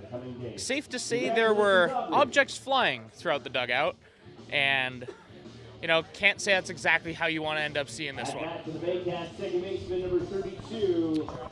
Thank you, Etienne. Carson Barker for the Baycats in the bottom of the 8th to face Noah Law for the Red Sox. And you got to imagine, that really tells the story of the way this last couple innings have gone for Barrie. I also want to point out how notable it is that these players have kept their emotions in check tonight. It's been the manager and the pitching coach ejected and not the players, and if you're going to have ejections, that's how you want them. That's a great point. You don't want to be putting yourself in a situation where you've got players getting ejected and then they're no good to you when they're no longer in the game. So there's always going to be somebody in the dugout that can manage the game. Yeah, and that's going to be Andrew White from this point forward. Swing and a miss. Barker's going to run down the line, but the putout is completed, 1 away, and it's back to the top of the order. So yeah, Noah Law on the mound now for the Red Sox. This is 5th outing, all in relief so far this year. He's pitched 8 1/3 innings this year, 11 earned runs allowed. That comes up to an ERA approaching 12. But third pitcher of the game for Brantford, and don't really see a high leverage situation for a guy like that. But this could be an important moment for Noah Law to give him a boost of confidence for the rest of the year. Here's Kinesi Joe. Righty-righty matchup here. Law delivers, fastball, swing and a miss. Frank Garces and Adam Odd got ejected from the game here on Saturday afternoon. No players have been ejected today, but Baycat manager Josh Matlow and pitching coach Brad Grieveson. Well, Brad Grieveson's a player. Of course, he's a pitcher as well, so it's not an entirely accurate observation, but pitch is outside. No, it's called strike. Just caught the edge. I think Saul Vasquez also got ejected from that game on Saturday as well, so didn't matter because he served a suspension on Sunday. But the tempers have been definitely a theme in the last 6 or 7 days for this Baycats team. Certainly have been, and it's been unfortunate that the 2 games swing and a miss there. Strike 3. Nice pitching by Law. Back-to-back strikeouts. The 2 games that have been the most frustrating for the Baycats have been at home in front of these fans. And you sort of feel like this game's a must-win. I mean, yes, they answered back with that big win in Kitchener on Sunday, but to come back here at home and squander a 5-2 lead against an 8th-place team, no disrespect, but these are the ones that you want to win and you have to win if you want to stay in first place. And the Baycats squandering that lead here tonight, a 4-run 8th. And now down 6-5. Bounces up to the plate, ball 1. Just want to point out, and kudos to Etienne Skitch for pointing this out. The Baycats, I don't know the exact record because the CBL doesn't track managerial ejections, but Josh Matlow is adamant about this. I believe it's 5-0, thanks to Etienne. Throughout his managerial career, the Baycats have not lost a game when he's been ejected. And there's been one instance of that this year. That was the Chatham-Kent game, I believe? Yes. Yep. When that was a dramatic come-from-behind win. I think they were trailing 7-2 at one point in that game. The Baycats haven't had a deficit like that here tonight, but certainly disappointing to give up a 5-2 lead. And now they're going to need at least one more. Down 6-5, and Law not doing himself any favors. It's a second pitch this at bat. He spiked into the dirt. No, you can tell that Law is upset with himself, just the way his body language as he came off the mound there. I know you wanted to talk about the player inspections as well. We saw Carlos Sano get inspected as soon as he came out of the dugout. And the umpire's clearly doing that. I mean, we've just noticed it here tonight, checking the pitchers for use of potential substances. High fly ball, center field. It's going to stay in the park. And the catch is made by Walker Hotgren. That will do it. Barrie goes 3 up, 3 down in the 8th. We go to the 9th. Brantford will look to add to its 6-5 lead when we return. You're watching Baycats TV and Rogers TV Barrie. Silo Athletics, opening this July in South Barrie off Bryn, a premium indoor training facility for baseball and soccer, offering camps, team sessions, and high-energy birthday parties, built for athletes, teams, and families all year round. Step up to the plate at Park Place. The latest fashion, delicious dining, exciting entertainment. Hungry after the game? Stop by one of their patios or grab a sweet treat for a grand slam of flavors to satisfy every craving. Park Place, where every visit is a home run.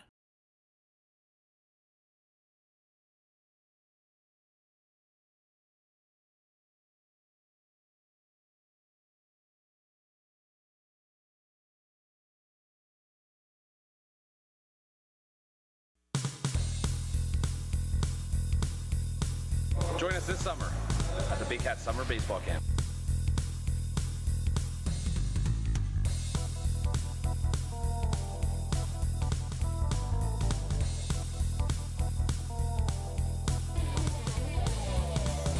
See you desire.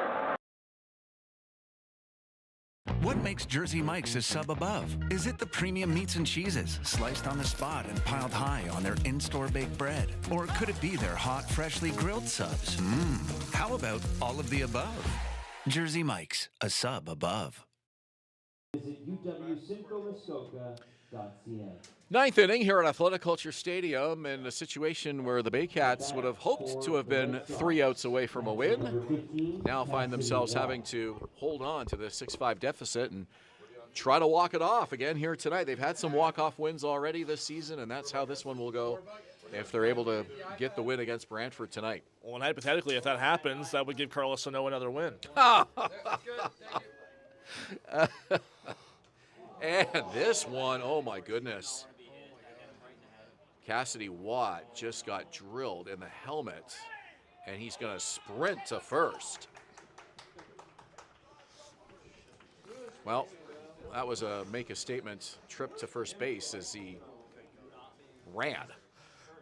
Cassidy Watt's not the only player that does that, but there's just something about that I find really amusing. When a player gets like absolutely drilled like that, and it's seen as like this scary, tragic moment, and then he just bursts out with like this random burst of energy. I love to see that. Do you think that's to fire up his teammates? Yeah, I think so. Or maybe just let off a little of his own frustration at getting hit. Swing and a miss there by A.J. Carosis, who came in as the number 9 hitter for Lucas Bateman. What a gritty effort by the Brantford Red Sox here tonight. Whether they come away with this win or not, you got to look at the effort by this team. 4 runs in the 8th inning. Never giving up against the first-place Barrie Baycats. If you're a Sox fan, you've got to be more than happy with what you've seen here tonight. Yeah. Looking for just their 5th win of the season. They've lost 4 in a row. Pitch from Sano is up high. Let's finish our conversation on the inspections. So Carlos Sano inspected as he came out of the bullpen, and this all stemmed from Frank Garces getting tossed from the game here on Saturday afternoon after 1 inning of work. Yeah. I think that moment sent a message to the league to say that, you know, why aren't we doing this like the major leagues do it? And I think that wake-up call for the league is now, you know, being shown here with the, you know, we're seeing it front and center. We didn't used to see this before when, you know, umpires would check pitchers every time they come in and out of the dugout or out of the bullpen, what have you.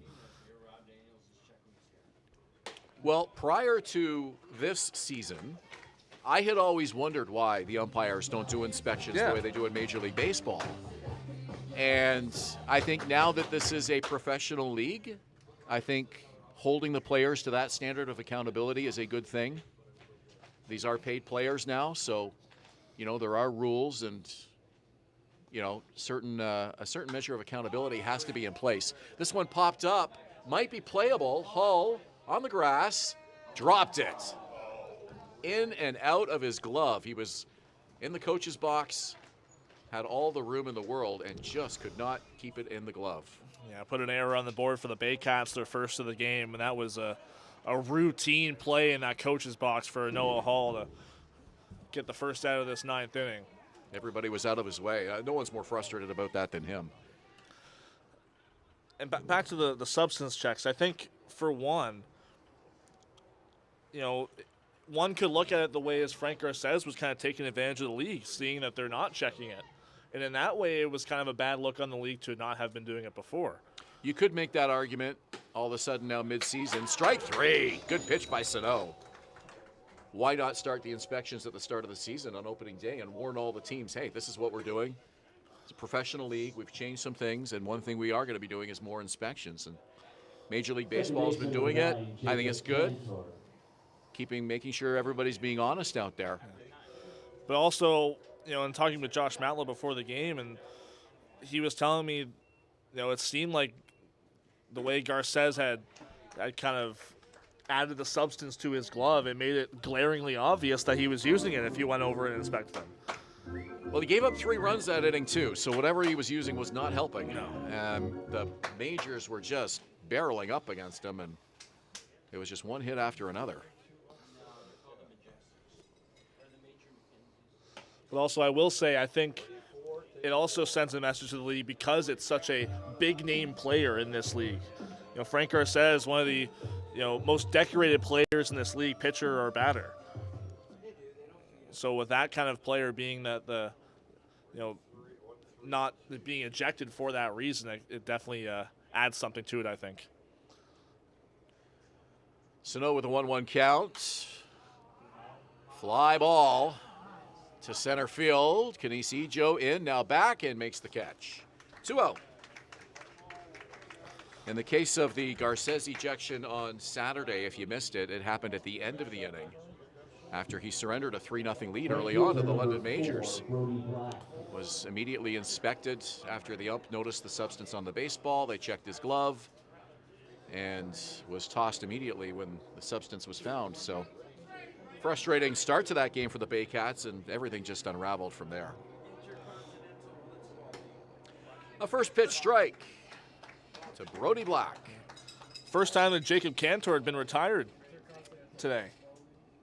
6th plate appearance, and you're right, he had reached base all 5 times.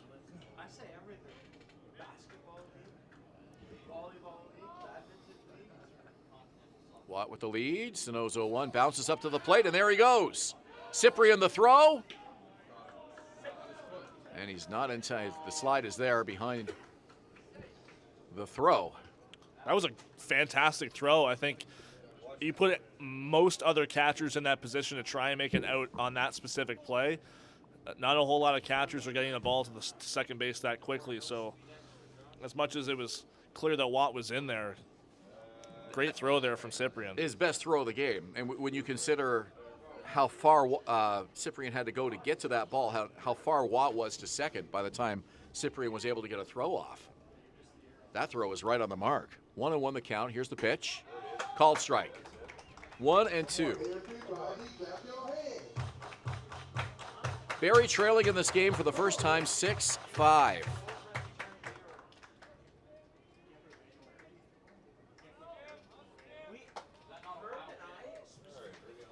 The runner at second is Cassidy Watt. He was hit by a pitch to lead off this inning. Brantford up by a run. Watt dancing around as Sano looks over, delivers. Outside. They want an appeal. Chabove says no. Black clearly held up the swing, but the Baycats wanted to appeal it anyways. So it's a 2-2 count.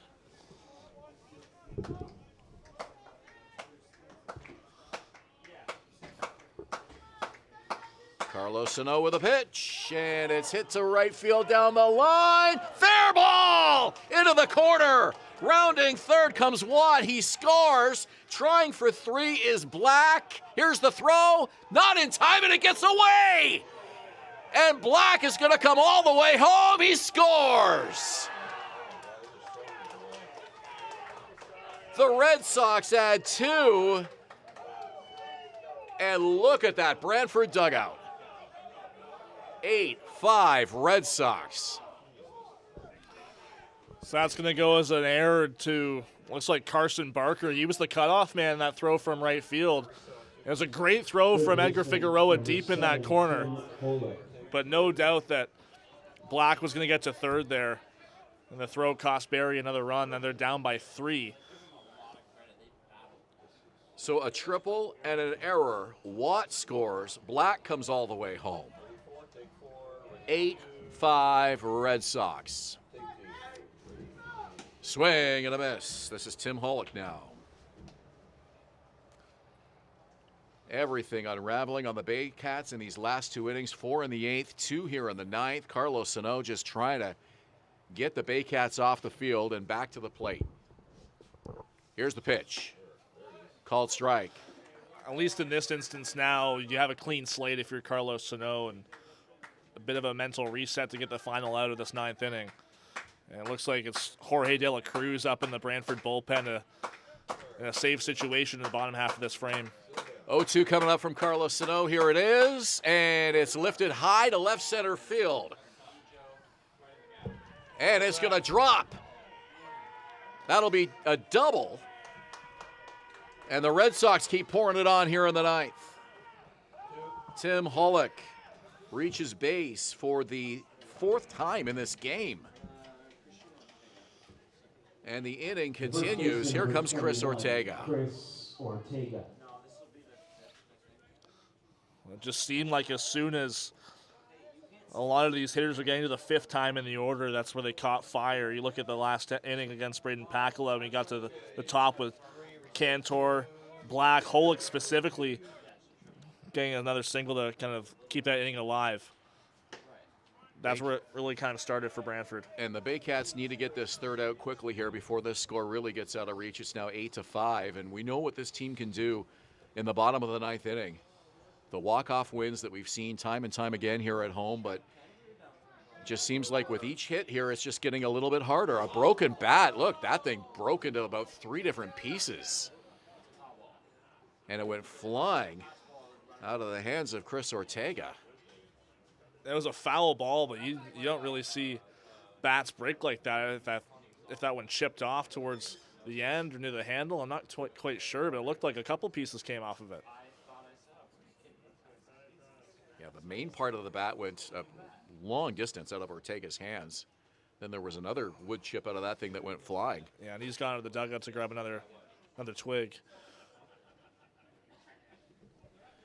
So that one will go on the campfire, and you don't often see a bat break like that.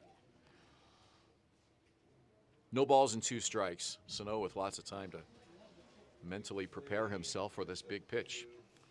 A 3-run Red Sox lead, their biggest of the game.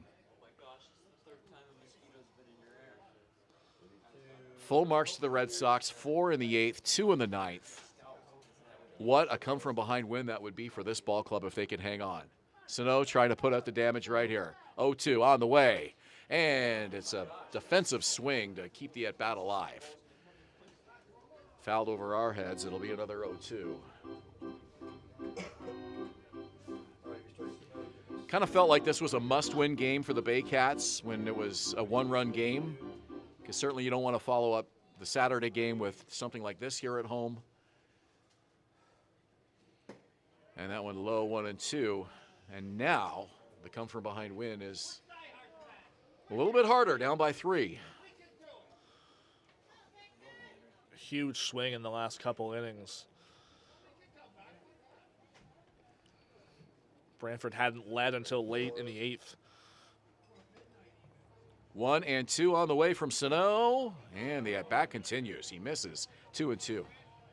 It'll be gut check time for the Baycats in the bottom of the 9th. Edgar Figueroa, Ryan Rio, Nolan Macabrota all due up to lead off the bottom of the 9th, and some work to do, needless to say. Sano again, another strike away from ending this inning.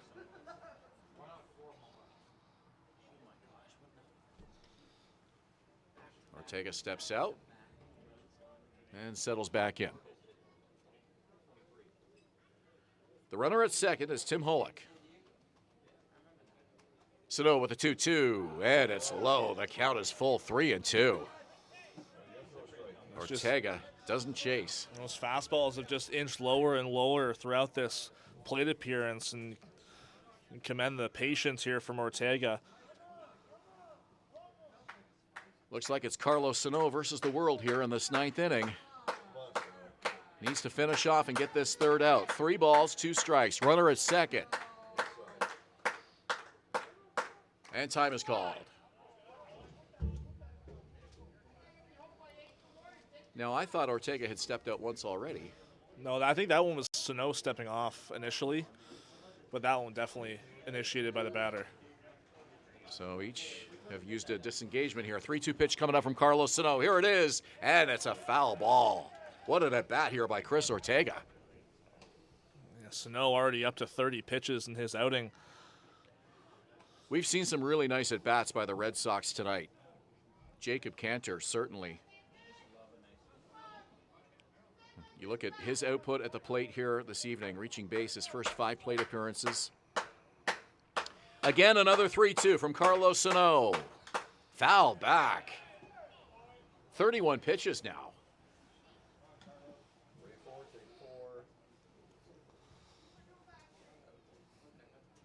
Ortega has seen pitching well all day long. He's 3 for 5, looking for his 4th hit of the game.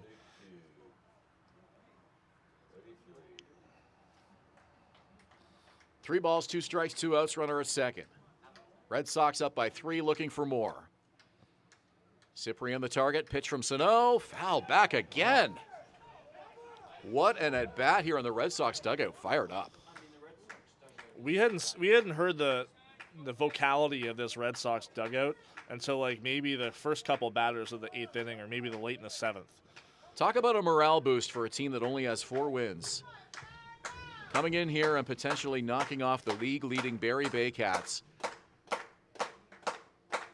Here's the pitch. Ball 4. Chris Ortega with a walk. The inning will continue. Here's Nick Pianatone.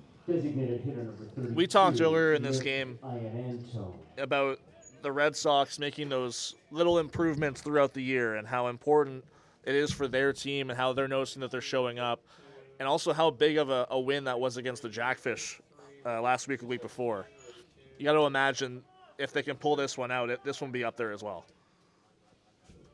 Yeah, those baby steps forward for a team like the Red Sox, who haven't had a whole lot to cheer about, certainly in terms of playoff success, and even the regular season has been very difficult for them in recent years. But if you can get to July 1st with a win over the defending IBL champs and a win against the first-place team this year, that gives you something to build on.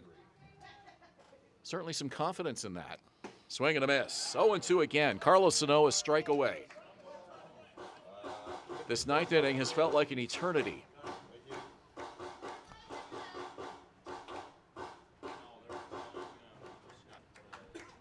Pollock at second, Ortega at first. Carlos Sano, 0-2 count. Here's the pitch. Inside.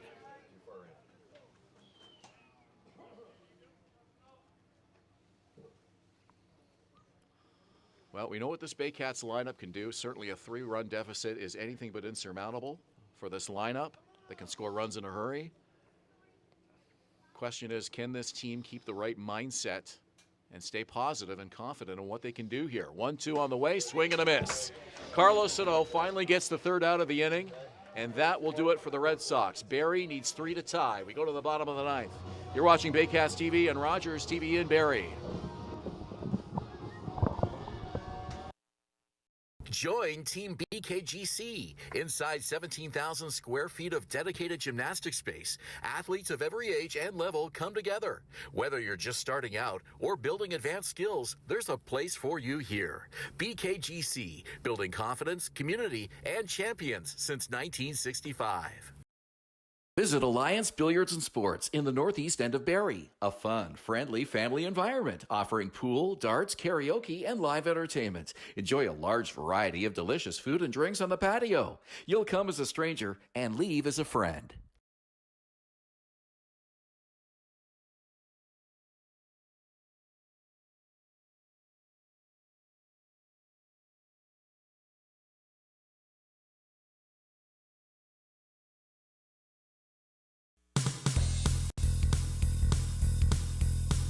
Join us this summer at the Baycats Summer Baseball Camp.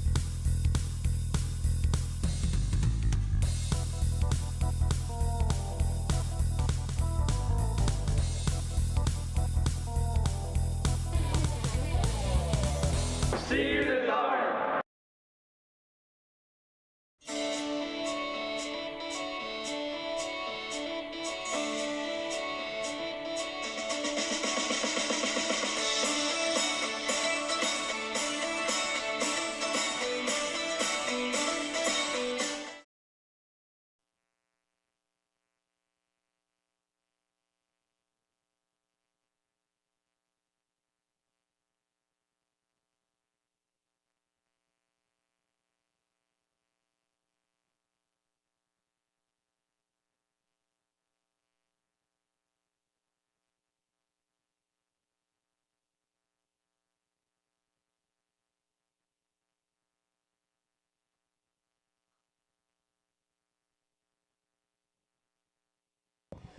Bottom of the ninth, the Barrie Baycats trailing by a score of 8-5. And this inning is brought to you by United Way Simcoe Muskoka, making poverty unignorable. To learn how you can help, you can visit uwsimcoemuskoka.ca. And on to finish this one off for the Red Sox, they hope, is reliever Jorge De La Cruz. Yeah, in a save situation, De La Cruz, and the guy that Baycats fans and IBL, CBL fans are very familiar with, and many different teams for this reliever. It's his 6th appearance of the year, a 1.23 ERA through 7 1/3.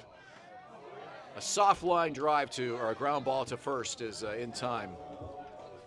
Figueroa up first pitch swinging, 1 out. Here's Ryan Rio. De La Cruz looking for his 2nd save of the season. And just his 6th appearance. Former Kitchener Panther, former Guelph Royal as well. Well, when you're down to your last 2 outs, I can't think of 2 better guys to have coming up back-to-back than Ryan Rio and Nolan Macabrota. Let's see what the Baycats can do here. First pitch strike on the inside part of the plate. Well, the tough part with those guys is they're collectively 0 for 8 in this game. We talked about that middle part of the order and how they have to be executing for this lineup to be working. Rio, Macabrota, and Cyprian. A single by Cyprian. The only hit in that 4, 5, 6 spot of the order.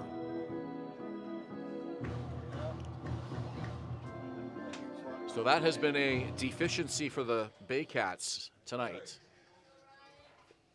Despite that, they were in a position to win this game. They now trail by 3 in the 9th. Here's the pitch from De La Cruz, and it's low.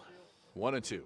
De La Cruz stumbled on his follow through, or his fall off the mound as he was making that pitch to Rio. A lot of work having been done today to dry out that mound from the rain. 1-2, swing and a miss by Rio, strike 3. First baseman number 20. And Nolan Macabrota will bat with 2 outs here in the 9th.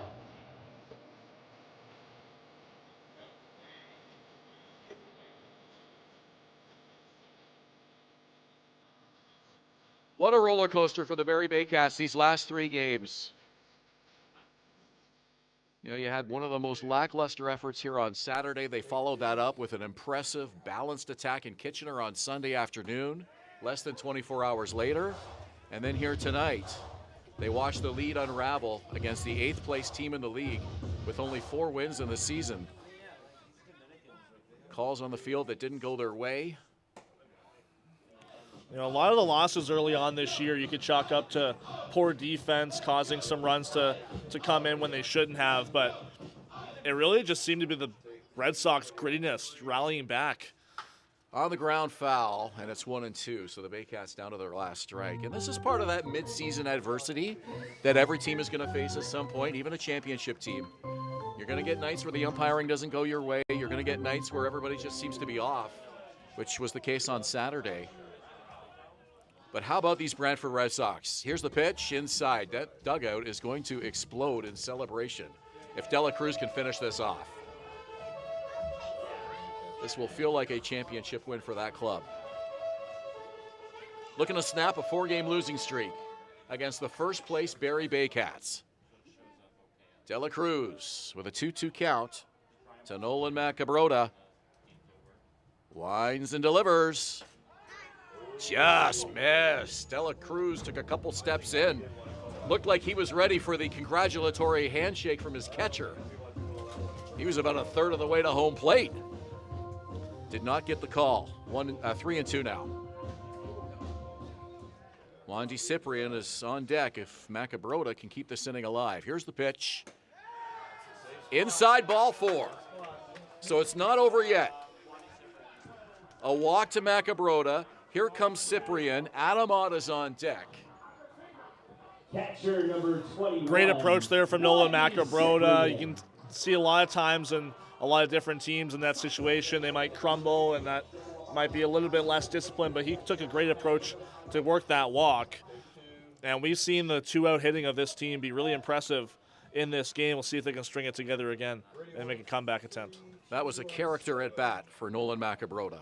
Down by 3, just try to keep the inning going. Here's Cyprian, first pitch to him, inside. Certainly don't want to see anybody getting hit, but a hit batter right now wouldn't be the worst thing in the world. Well, tying run is on deck with Adam Ott. De La Cruz delivers. And a called strike, 1-1. Red Sox were a strike away from finishing this off. Macabrota drawing a walk, Cyprian to the plate. 1 single and 4 plate appearances here this evening. Swing and a miss. It's 11:30 p.m. We welcome those of you who have been watching your late local news and flipping over to catch some Baycats baseball. This is the late show tonight. Yeah. Late night with Ben and Julius. We need a band. It's been a 3.5-hour game now. 1 ball, 2 strikes. Pitch from De La Cruz outside. 2-2. Nice job by Cyprian. Stretching out this at bat. And the game started at 8 o'clock, so it'll be tomorrow morning probably when most of us get home. Crowd sticking around. Still into it. 2-2 on the way from De La Cruz. Pitch incoming. And it's hit in the air to center field a long way. And it'll drop. It gets past Hultgren. And they're going to send in 1 runner. And all the way to third goes Wandy Cyprian. Nolan Macabrota scores. What an effort by Walker Hultgren in center, but he couldn't come up with a catch. And the Baycats are still alive. Hultgren had a long way to go for that ball, and trying to track it as he was sprinting back towards straightaway center field, he got spun around, and he ended up taking a spill, which allowed a little bit of extra time for Cyprian to get that extra 90 feet and work that into an RBI triple. Hultgren with a great effort, but kind of got crossed up every which way, and now Adam Ott, the tying run. 8-6 the score for the Red Sox. First pitch, swing and a miss. Adam Ott swinging out of his socks again. He's loves to go up there and just give it his all on the first pitch. Well, that's that approach we were mentioning earlier, and kind of that hero approach, trying to hit that game-tying home run. Well, sometimes it works, sometimes it doesn't. And strike 2 on a pitch Odd thought was inside. And now he's in a hole, no balls and 2 strikes, and that's the thing. You swing and miss on the first pitch, then you get a close call that doesn't go your way on the second. Yeah, and now De La Cruz with a clear advantage here, 0-2. I needed some extra time before stepping back in for that pitch. He had some words after that call. De La Cruz can throw anything he wants here on the 0-2. Pitch to Odd. Swing and a miss! And the Red Sox win it by a score of 8-6. And how about the Brantford Red Sox here tonight, Julius? 4 in the 8th, 2 in the 9th. A nice effort by the Baycats in the bottom half of the inning, but they come up 2 runs short when it's all said and done. They really just strung a lot of hits together in that 8th inning. The 2-out approach, Holick, Ortega, Ian Antone, and Kazemka with an RBI fielder's choice right after that. The 2-out hitting from Brantford in that 8th inning really earn them a comeback. They add on a couple more to put it out of reach for Barrie in the 9th inning. Man, that's going to be a tough one to swallow for the Baycats heading into Saturday. It will definitely be a tough one. They'll get a day to sit on it, and they are in Guelph tomorrow night, and then Guelph is here on Thursday night next week. We hope you can join us at the ballpark. If not, Julius and I will have a call for you right here on Baycats TV. And the Brantford Red Sox get their 5th win of the season. It comes on an 8-6 victory against the first-place Barrie Baycats here at Athletic Kulture Stadium. Thanks so much for joining, everyone. Enjoy your night. For Julius Hern, I'm Ben Davy. Good night from Springwater Township.